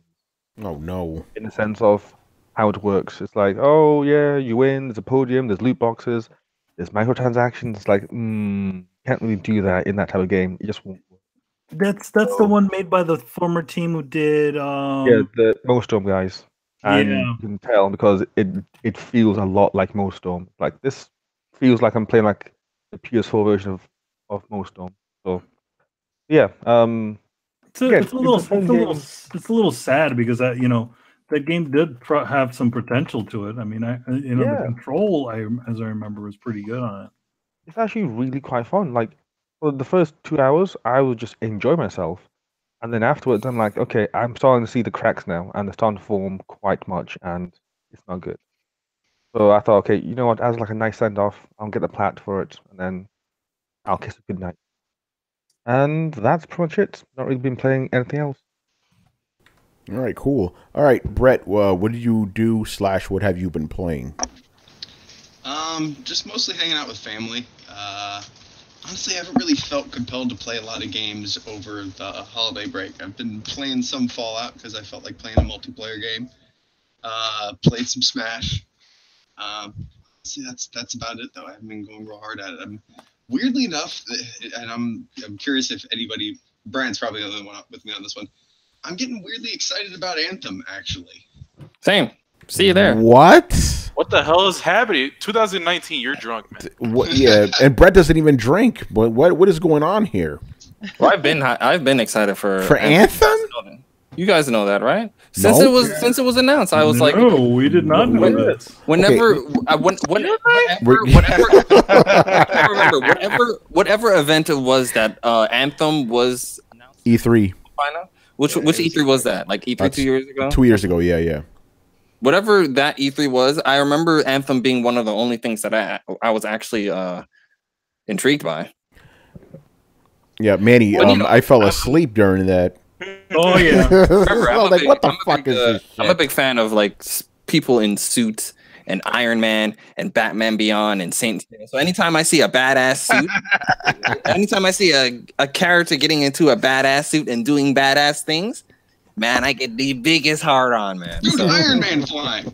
Iron Man flying. That's all they had to show me, and I was sold. And then he went underwater. I was like, he's getting moist. Let's fucking go. Dude, okay, here's where they. Yeah, Rico, I didn't like think they're wet. Now I got it was actually kind of insidious where they got me. Like, I am a big fan of like fantasy games. Like, anytime I could be a fucking wizard and throw fireballs, like you got me. And then one of the suits like flies around and throws fireballs. I was like, ah, shit. Okay, that does genuinely look like fun. How do you not want to fly around and throw fireballs at shit in a mech or power armor, I guess, rather? But still, how do you not want to do that? At least a little bit. Yeah. I guess me and him are the only ones hyped for it. Yes. Interesting. I'm not. Yeah, I don't care. I think. Here's the thing, Brett. I don't think we've ever played a game together, right? I think we played a little bit of Monster Hunter. Bloodborne. You guys probably played Bloodborne together. Monster Hunter. Once or twice.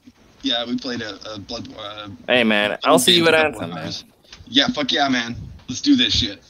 I'm interested to see what Anthem gets critically, though.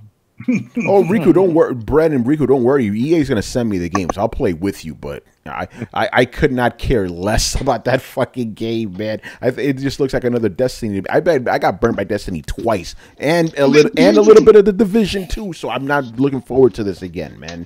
Okay, but here's my counterpoint to that. Like, we all know that Destiny tried to do something and it didn't quite hit the mark. Like, it got closer than anybody has because it was one of the first ones to try and do this thing. But I don't know if anybody's actually delivered on the sales pitch that was Destiny. You know what I mean? Yeah, I agree with that. That's the reason I don't like Destiny that much. It did not deliver on the sales pitch at all. So, What but was the sales pitch? The sales pitch was supposed to be a giant, like, big world of Bungie. Because here's the thing about Bungie, right? And you guys, Carlos could vouch for this. they're really good at storytelling and like world building, right? None of that was in fucking Destiny. Hints of it were there, but none of that shit, that big epic scope that Bungie is known for, was not in Destiny. It was just like, hey, let's just dangle the carrot in front of you, and you know, that type of gameplay is like, the story wasn't there, the characters weren't there. It wasn't for me, man. It really didn't live up to the potential I knew should have been in there. And then, you know, not to derail the show too much, but just the fact that they ditched the story 6 months before the game came out really like soured me on the whole thing. You know, it's like you guys had something and you fucked it up. You know, so now I'm like wary about any of these type of games. You know, but eventually, and I'm not saying it's gonna be Anthem, but eventually somebody's gonna deliver on the sales pitch that Destiny kind of gave us. That Destiny game, that online sci-fi, because let's face it, you say online fantasy and immediately everybody goes to like Warcraft kind of thing. So like that online persistent drop in, drop out sci-fi game, you know, over the top explosions, fighting hordes of shit. Essentially that classic first person shooter sci-fi blended with MMO. Like they're trying to do that. And just because they haven't done it right doesn't mean that eventually somebody won't do it right. Same goes for the online survival genre. Like Fallout 76 did not nail it, but they've done the best so far, in my opinion. All right. And eventually a game is actually going to nail it because they keep trying. Yeah, I don't disagree with what you're saying. I'm just saying because of what's happened in the past, I think I have a right to be wary. Oh no, you have a right to be wary, but like if we play it and we're like, dude, this is good, like don't you know, refuse to play or anything. Well, I'm probably gonna get the game anyway, so I'm gonna play with you guys. It's just right now I'm like, I don't know about all this, and I said numerous times, I'm worried that if this game bombs, it's gonna be the end of Bioware, because you know how EA does. You know, those guys are ruthless. So we'll see. But we'll see about that. Anyway, who the fuck was going? I don't even know what's going on anymore. I think Brett, you were still going, right? Well, yeah, you said you were weirdly enthusiastic about Anthem.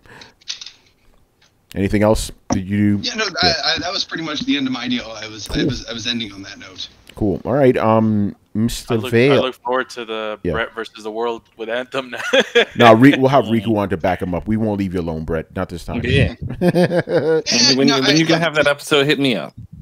Here's the thing, like, and this is a way that I'd like to see more people judge their games. Like, the game may be crap, but you're talking flying around, power armor, and sci-fi stuff. So at least, even if it sucks, at least kind of enjoy it. Well, we're also going to be talking about the death of BioWare too. So man. Oh yeah, you know what? That BioWare does not. Here's the thing. Bethesda is known a little bit for janky stuff, and I was very aware of what I was walking into based on the type of game that it was. I don't know that there's so much of a pass with BioWare's formula. They're not really fucking like BioWare got a pass in terms of narrative, like where the narrative only kind of synced up because it was this big branching narrative. So, you know, if somebody seemed to like change or like, you know, the story element felt ham-fisted, you kind of went along with it and you're like, they're just telling a story based on my decisions. It's not always going to stitch up perfectly. Well, like what Bethesda did, they essentially just did a kind of like a spin-off kind of cash grabby game using the same engine and everything and same resources. It's just a different type of game. But that's just about it. Like what BioWare did, they pretty much sold off Mass Effect so they can make this game. Yeah, but here's I think the critical difference is that, at least in my opinion, Fallout 76 is not less than Fallout 4 in terms of its assets. It used the same assets. It's a bunch of recycled assets, but it's not actually worse. Mass Effect Andromeda was somehow worse. Like, they made new assets that were worse than Mass Effect 3. So they actually went backwards. So I think it's going to be a bit of a hard comparison, but I don't really... The strange thing is, this is not BioWare's strength. BioWare's strength is, like, branching narratives and storylines. So I don't know how it's going to work with Anthem. honestly, and that's not what's bringing me to the table on Anthem. What's bringing me to the table on Anthem is that I can fly and throw fireballs. Yeah. I hate to be so simple about it, but I'm a simple man with simple wants, and I want to fly and throw fucking fire. As long as they get the gameplay when it comes to that down pack, they got me. But if I go in there and I start flying and I'm crashing in the walls, I'm like, what the fuck? Yo, I'm turning that game off. Yeah.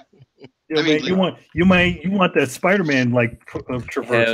Hell yeah. Dude, give me the Iron Man of multiplayer games. That's why I want a sequel to DC Universe. Like, oh my god, just the ability, the flying in DC Universe was so on point that it made the game fun, even though like 80% of it was fucking trash. Like, it is not a game to write home about. It is a hot fucking mess in 9 out of 10 different ways. But the ability to fly around or like, you know, flash run up buildings and then leap off the top of, like, dude, come on, that was fucking awesome. Dude, my review of DC Universe Online would be this ... but the flying though. Right? It was great, man. It was fun. The traversal's nasty, man. All right. Anyway, Brett, go ahead. Brett, I wanted to ask you a question. Mr. Murdoch. Yes. So, From Software made a VR game. What? Yes. Oh, they showed it at E3. It's that VR it Souls? looks like you're. No. It's not VR. There's not really. There's no soul to it. It's not even medieval. It kind of looks like it's happening in like Victorian England or something. In this house. Yeah, but it's like it's the lore part of the Souls game without the combat part of it. What? But the question is, did you play it? I guess you didn't. No. All right, go get it now. It's out now, apparently. On PSVR? Yes. Oh, snap. All right, people. We'll see you next time. Good night. All right, Brett's gone. All right, Mr. Vale, Adam, what'd you do during the holiday / what did you play? Yeah, how did you celebrate your birthday? Yeah, we celebrated popcorn, blue cheese. Yeah, he had 2 birthdays last week, man. 2 birthdays every year, twice. I want to be the oldest man alive. Did you know he is Jesus? Adam's 500 years old, man. So many birthdays. Born again. You used to have Jesus hair. He used to, yeah. I did, yeah. Just like a few months ago, I shaved it off. Got tired of it. This is too much work, conditioning, and all that stuff. It's like, Jesus. Let's get tired of it. Yeah. Played Red Dead. Finished Red Dead. That was fun. You know. What else? A lot of Smash Brothers. Started kicking ass in that. Playing. It's weird because it's like I'm playing Smash Brothers, but I'm playing it more like Street Fighter because I spent a lot of time with Ryu, and then just running around with Ryu and Mega Man. It just got Snake, which is good. But it's a fast way of unlocking, and all you have to do is play the Smash mode, and they just keep popping up, and you could replay. So if you fail a challenge, there's a little section where it's just challenge them again, and you just click it, and then you could just replay them again. And then so I wound up doing that and unlocked a lot of guys. And then that's pretty much it. Spending time with the family, you know. Playing Peggle 2. My daughter likes playing Peggle 2, so we played some of that. That's cool. You know, I played a lot of Rockstar table tennis, trying to get her into it. Yep, she's looking at me with like question marks, like, "What the hell is?" I'm like, "Come on, you gotta play this." But again, you know what? Maybe if you got a real ping pong table, that might help. That's what I'm thinking. I might put that in the garage when the summer comes in and see, because she was short before. Now she's tall enough to, you know, if there was a table to hit back and forth, so to volley, you know. And so did that. Watched a lot of Korean table tennis players. I don't know why, but I like watching when they do the big rallies back and forth. It was always fun. I always want to send you guys videos, but I don't want to get blocked again, so I won't do that and bore you with the table tennis. It's so fun. And then let's see, what else did I do? And Odyssey. Been playing Odyssey. You know, level 10. And Super Mario Odyssey? No. Assassin's Creed. Hold on, Adam. When did you start? Man, maybe 3 days ago, 4 days ago. You and I started in the same place. Like, I started on Tuesday, whatever the year after New Year's was. That's when I started. Yeah, maybe. Yeah, around there. Yeah, because I haven't been playing that much and that long. So Yeah, I just reached level 10. Yeah, my All right. crazy ass. I've put in like 25 hours and I'm level 26, so I'm going fucking crazy. Obviously, you know. Shit, I wonder if that clock's correct because it said I put in 11 hours. I'm like, what? 11 hours? I Really? think the game stops whenever you go into the menus. Because I know last night I played for like a good 4 hours, but it only maybe an hour or so counted for gameplay. So I think it stops. So I've probably been playing even longer than that, you know? Like I'm going crazy. Like when I go to an area, like every question mark, I do all that shit before I even start the main mission in the area. Did they put all that fun codex stuff in there? Or did they do it like the last game? But they did it like the last like game. a few, like the last one. Yeah, it's not like with the failed mission codex and all that, and you have to replay. Yeah, they don't do that. Yeah. By the way, I didn't try it because apparently there's a mode that doesn't give you as much like UI stuff, and it, you know, like you have to listen for clues. I didn't do that. I'm like, throw everything on the fucking map so I could do it. You know.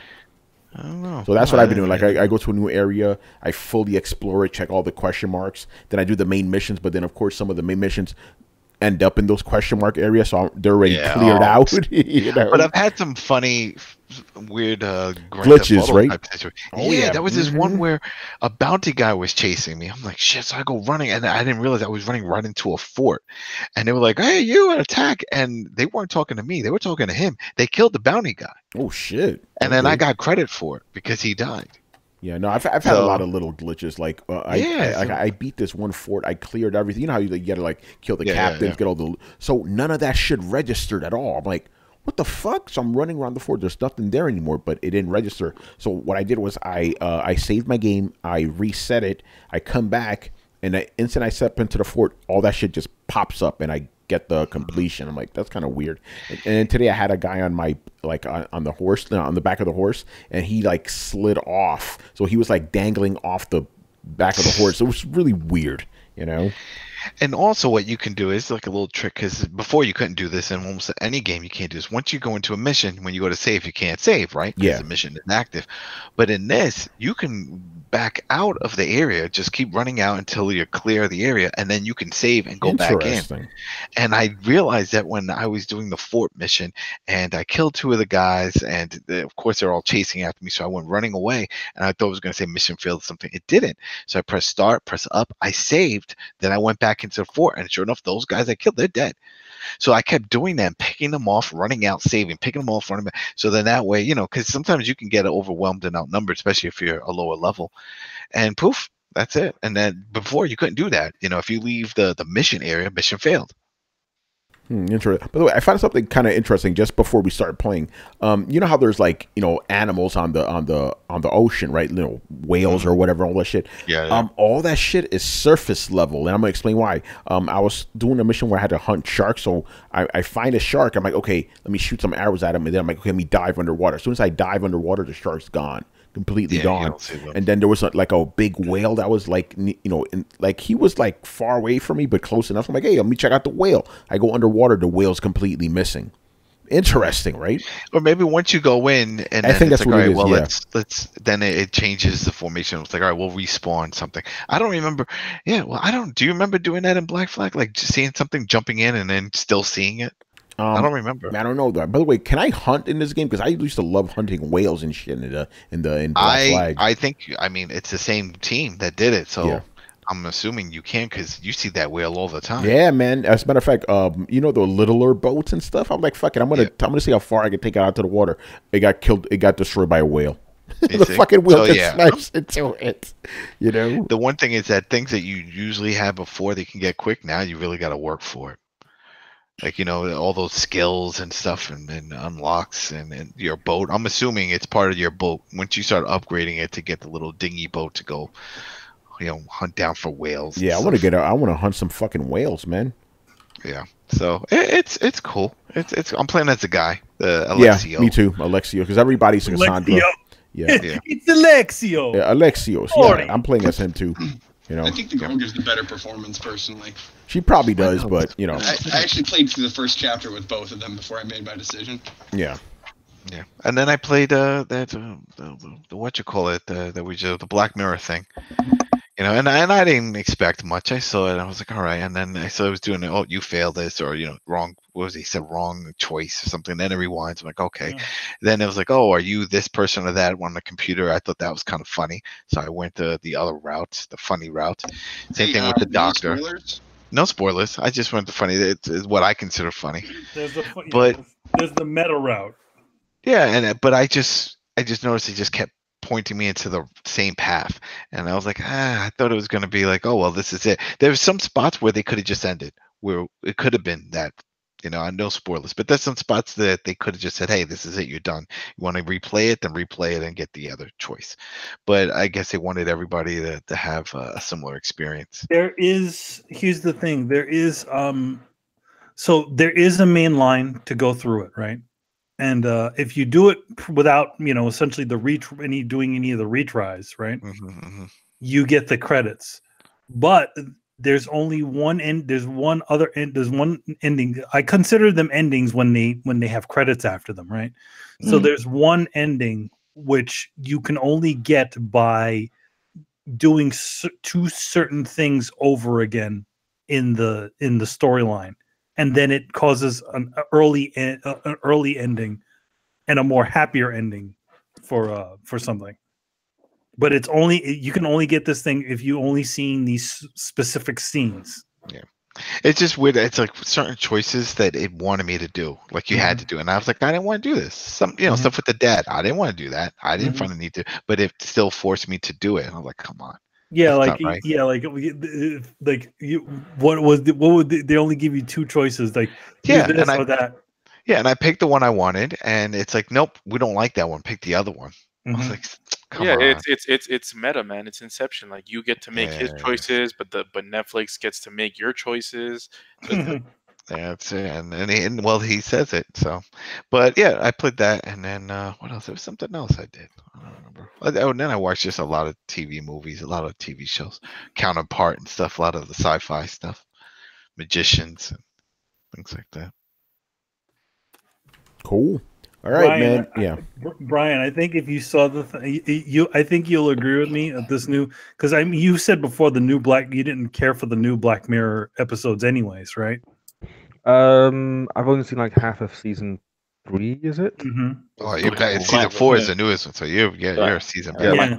But as I remember you saying, you weren't really too keen on the new versions of them, right? No, because I feel like they have taken an idea that worked well in like a short form, so like 3-4 episodes, and it seems like have stretched out into something else, and it seems like it's not condensed enough. There's lots of stuff that can be cut from like the new season. Well, just be honest with us, Brian. You hate it because it's not British anymore.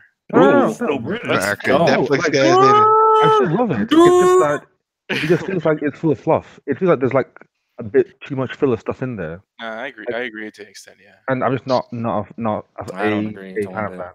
So, I do feel that with this new one, it's missing that Black Mirror-ish thing. The most recent season? That not the season. No, this the episode, the choose Oh, your the adventure. Bandersnatch thing? It's missing. It's missing that thing. yeah, What thing? I don't. Are you talking about his overarching narrative? No, okay. I know exactly what Manny is saying, and even I myself can't put it into words. Like, there's something that Black Mirror has, and at least in season 3, it feels like it's not there, and I can't explain what it is. Like a Twilight Zone feel, because that's what I always got from it. Like a certain edge to it that it just feels like it's been dulled off. No, I didn't feel that. Guess that's just a you thing, or you guys thing. Because I know a bunch of people that didn't feel what you guys are talking about. But again, like I've not seen it, so hence I don't know. I don't have Netflix. Because I'd like to hear your perspective once you've played that. You've tried out that choose your own adventure thing. I agree with Manny. I feel like the story was kind of mediocre. I think the gimmick of the whole thing kind of sold it for me and for a lot of people actually, and it's a really good gimmick. It's actually like it was really well done. Not trying to like say it's any like lesser of a piece of entertainment because it's a gimmick, but it just works. Have you played any of the newer FMVs like the Bunker and Lake Shift? Play those. Because those you could easily see. It's the same thing. It's real actors. It's the real footage, and whatever you select. But there's more choices, and then that's the dialogue that they spit out. And like Late Shift was the last one I played. That had I think 6 or 7 different endings. And I did all the endings because I wanted to see all of the different outcomes. But it can be done, and they could definitely use that format. But they played it real safe with this one. And I just that's the way I see it, especially after playing other ones of these type. It's like, all right, you could have done more, but all right. It's their first outing. I'm sure the next one will be awesome. I mean, this one was good. I'd say it's good. I'd give it like a 7 out of 10. Yeah, I agree with that one. Yeah. All right, man. So, wait. Yeah, what's up, Brian? Wait, there's more. It wouldn't be Throwdown without Brian coming in here. We need to talk about one thing that I'm pretty sure Tony's not going to be happy about. Uh-oh. Spider-Verse. Tony, just watch it. It's amazing. Like I'm Dude, good. it is. I'm good. Yeah, it's a really fun film. That's Spider-Man easily. It is okay. Yo, you can watch it right now. It's on the Happy Place. Oh, it's like that, Adam? Yeah, just go on tonight. Just go on. Okay, that may be a different story. It's in the Happy Place? Yeah. Whoa. Hey, well, you don't want to have this conversation. Yeah, Brett, we can't talk about the Happy Place. No, I understand that. That was all I was gonna say. But I do have to add. Okay, here's the best review I've gotten of Into the Spider-Verse. I had a buddy watch it and actually come back and tell me, this might be one of my favorite Marvel movies. And my immediate reaction was bullshit. And I saw the movie, and then I walked out. And I was like, you know what? He might be fucking right. Yeah, that seems to be the thing that people were saying. It sounds like a lot of hyperbole. Like, how the fuck is this a cartoon movie going to be your favorite Marvel movie? That doesn't even make any sense. Dude, it's up there. It's very much a celebration of the sort of Spider-Man-ish stuff while being its own sort of thing. They did a good job with it. To be honest, I really went in because I really wanted to see the animation, and I thought that the story was pretty fun. So you have seen it. Okay, Manny, I'm sorry, but I've been itching to ask you this. Like, no spoilers. What did you think? I'm not and by the way, anything. Yeah. I'm not spoiling anything. And I'm letting it go just because if this was a normal episode, I cut this off right now because the video game podcast. But since the first episode, I'll let it slide. But Brett, no spoilers, please, because you're Mr. Spoiler. So please, Manny, some of the effects they used in the movies reminded me a lot of the process art goes through, like things in the background or that are like quicker or less formed. They tend to be more concept art in style. Whereas you get more tightly formed as you go towards the front. But because I'm not spoiling here, I'll just say specifically things in the last scene of the movie. And you know what I'm talking about. Did you notice those things as a visual artist? And did you think that they were... Because I think I was telling Tony about this, and I don't think he appreciated what I was trying to say. Or I don't think he appreciated the idea that like some stuff looked like concept art, like in the background, the way that they separated the art styles. I thought it was like fucking amazing. Yeah, me too. I thought it was really nice. Like it's just like every single shot looks like it was very much art directed in the show. I mean, in the movie, like they just let it. They were very committed to the style, which I'm pretty happy about. To be honest, it's like a lot of CG films, like you look at the concept art for the films, right? And then you actually see the CG and it's just like, wait, what happened? And the concept art looks like it had so much more life than the actual animated film. So like in this situation, it's almost like both the concept art and the film are all one and the same. And which I thought was cool. And I'm hoping that this starts a trend with these sorts of CG movies where they don't need to be these stupid shiny looking plastic toy people, where they can actually be some sort of a sort of stylistic statement, like that dumb Sonic shit coming out. Yeah, well that is not a stylistic statement. They're making him look realistic in their own way, I guess. I'm just saying it still follows the line of they don't have to do that bullshit. They could have made a Sonic animated movie that to be honest, like those CGI films that they make with the Sonic, those are actually really nice. Like they're really they're really well done little pieces of CG, but they don't obviously they don't do a lot of those things. Yeah, I was just talking about the live action one. Oh yeah. Yeah. So I thought the style was very nice, and it was nice to see something different than the usual. Hey, look, everything's shiny and CG, fur textures everywhere. Mm-mm.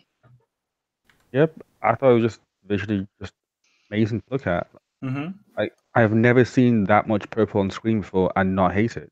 Purple. It's like there was lots of purple in the film. It's like Yeah. it Mhm. was good. It's like wow, this actually makes sense. Like it's a film that's not trying to be all hey we're hyper realistic with our looks. It's like no, it has a style to it. It looks So it good. looks visually distinct. So good. Sony over here trying to put patents on the shit. We don't want nobody else using this type of style. Like, geez, Sony. Yeah, like I would definitely have to hand it to Sony Animations. Like they have done really damn well. Like this is again, I honestly did not expect it to be that good. Again, like as Manny says, like I'm sure that almost any scene in that film could be turned into like box art or post art because it's just that damn good. Like every second I'm like, wow, this looks good. This looks good. This looks good. This looks good. Like the whole film just looks good. And the Tony, just watch soundtrack was on point. Mm-hmm. I had issues with the soundtrack. It felt a bit odd in some places. Yeah, there's some of the stuff was a little. I silly. think it's like was it the Biggie soundtrack that just pops in for no reason? It's like Oh yeah. That was a little weird.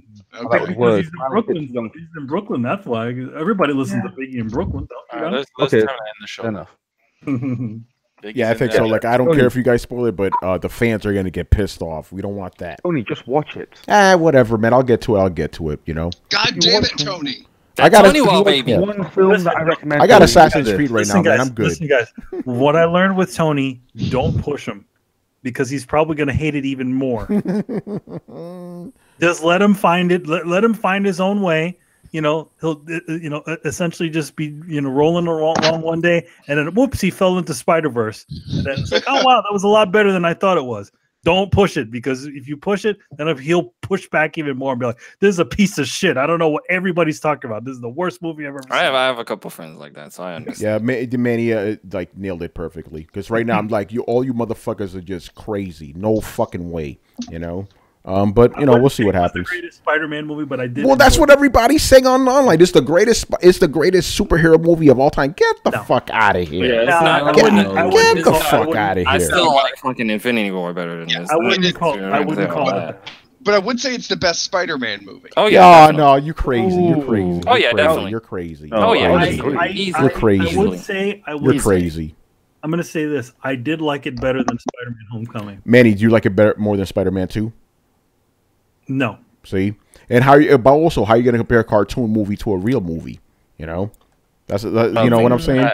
No. It goes I back would to think that a cartoon movie wouldn't be as good, but it somehow beats that handicap. it goes back to my thing with indie games. I'm like, I'm not going to compare an indie game to a full AAA game. So I wouldn't do that either. That's its own category. Yeah, I don't know. I guess I'm like one of the only people that did not enjoy Spider-Man 2. Interesting. I don't know. Like majority of the movie he barely had his powers. I just didn't like that When did you watch it? when it first came out. Him slipping off of walls was he not was like entertaining. 10. Hey man, him slipping off of walls was not what I wanted to see. I could understand that. Here's the thing: when I first watched Spider-Man 2, I didn't like it either, Riku. But when I saw it, I'm like, oh my god, this is fucking amazing. Maybe I need to watch bad. it again. It I just- like Spider-Man 1 more. Yeah, I did too. Like Spider-Man 2 wasn't bad. I just felt like it wasn't as good as Spider-Man 1. Yeah, the that Dr. Green Goblin Octopus fight at the shit, end. yeah. Yeah, Dr. the Octopus Octopus shit was shit- fucking insane, though. Ooh, It was cool, Yeah. but Brian I don't knows know, what's the up. Green Goblin final battle he had, that shit was so gruesome. I've not seen anything like that. Oh, okay. Here's an interesting Yeah, one. but not as good as not as good as Into the Spider-Verse though. Still Still saying. Mighty Nerd says the only Spider-Man I like is Fox's Spider-Man cartoon from the 90s. How does it compare to it? It was. Oh, you mean the '90s animated TV series? Yeah, he said how does Spider-Verse compare to that one? I would say if you like that, you're gonna love. Yeah, you're gonna love it. You kind of are. Like That is my favorite Spider-Man. Like, It is TV adaptation of anything. That's my second favorite cartoon series of all time. Great series, man. It was an great. awesome series. Yeah. And like Wish it had a conclusive ending. oh god. Yeah, that was really good. I would give it a 10 out of 10 if it before we spoil anything, yeah, man, thank you for joining us. We are back again. We're not really going to be taking any more breaks until the end of the year. You know how Throwdown does, you know. Quick thing, Rico, I want to thank you for being on, which is always a lot of fun. First episode 2019, I was like, let me slide through real quick. Yeah, and we will be having Rico on a little bit more than usual. Maybe not like full time, but Rico, I'll talk to you afterwards. Cool. You know, actually, I'll just say now, like basically, because I'm going to be more on like every 25 episodes, basically, like, you know, 25, 50, 75. I'm going to try to have you on, you know. Cool. You know, which will be a lot of fun. Because you old school Throwdown. Yeah, the motherfuckers have been here with us day one, you know? The real day one, Riku, you already know, son. You know? We ain't talking about version 2 here. We're talking about version 1, you know? When those crazy motherfuckers was there, like Heart Jess and Jeezy and shit. You know? Oh, man. All right. Also, okay. And Waka Flocka. Oh, God. All right. So throw down your questions. Well, we'll be back again on Sunday, same time, 10:30 p.m. Eastern. Now you can start dropping us questions. Even though some of you guys already dropped us questions like 2 weeks ago, you may want to update them a little bit. You know, I'm just saying. But yeah, come back on Sunday as usual. And that's that, man. Throwdown is back, baby. It's going to be good stuff. Like I said, we're doing this shit. It's like nothing changed, you know? Like, whatever. We're just back into the groove. And the funny thing is about this episode, like, I didn't even have it planned out until like 3 hours beforehand. Look at this shit. We delivered you a proper show, man. We're professionals in this bitch. You know? All right, man. So thank you for watching and listening. Subscribe to Throwdown on SoundCloud, iTunes, and YouTube. Follow us on Twitch, Twitter, and Facebook at Throwdown Show. Links are located in the description below. Once again, I was your host, Tony Polanco, and tonight I was joined by Emilio Lopez. See you later, guys. Also, you know, I'll make an official announcement of whether I'm going to be doing another episode of Throwdown Draws next week. I try to do it on the Wednesday. I'll let you know. Chris Seeley. Hey, take care, everyone. Carlos Romero. Peace out. Brian Manjoma. Fun fact: Batman Beyond takes place in 2019. Ooh, let's fucking go. Let's That's go. my number one favorite animated Blade Runner. TV series. By the way, so does Akira. Ooh. Oh shit. Oh, man. We've hit the future. Brett Murdoch. Peace, everybody. See you, everybody. All right, there you go. Adam Vale. Yeah, have a good weekend. And Riku's son, one, the only one. Hey, man, people. This year of anime is going to be lit. Oh my god. All right. All right, guys. We'll see you on Sunday, man. Later. Later, guys. Peace. Happy birthday, Adam. Thank you.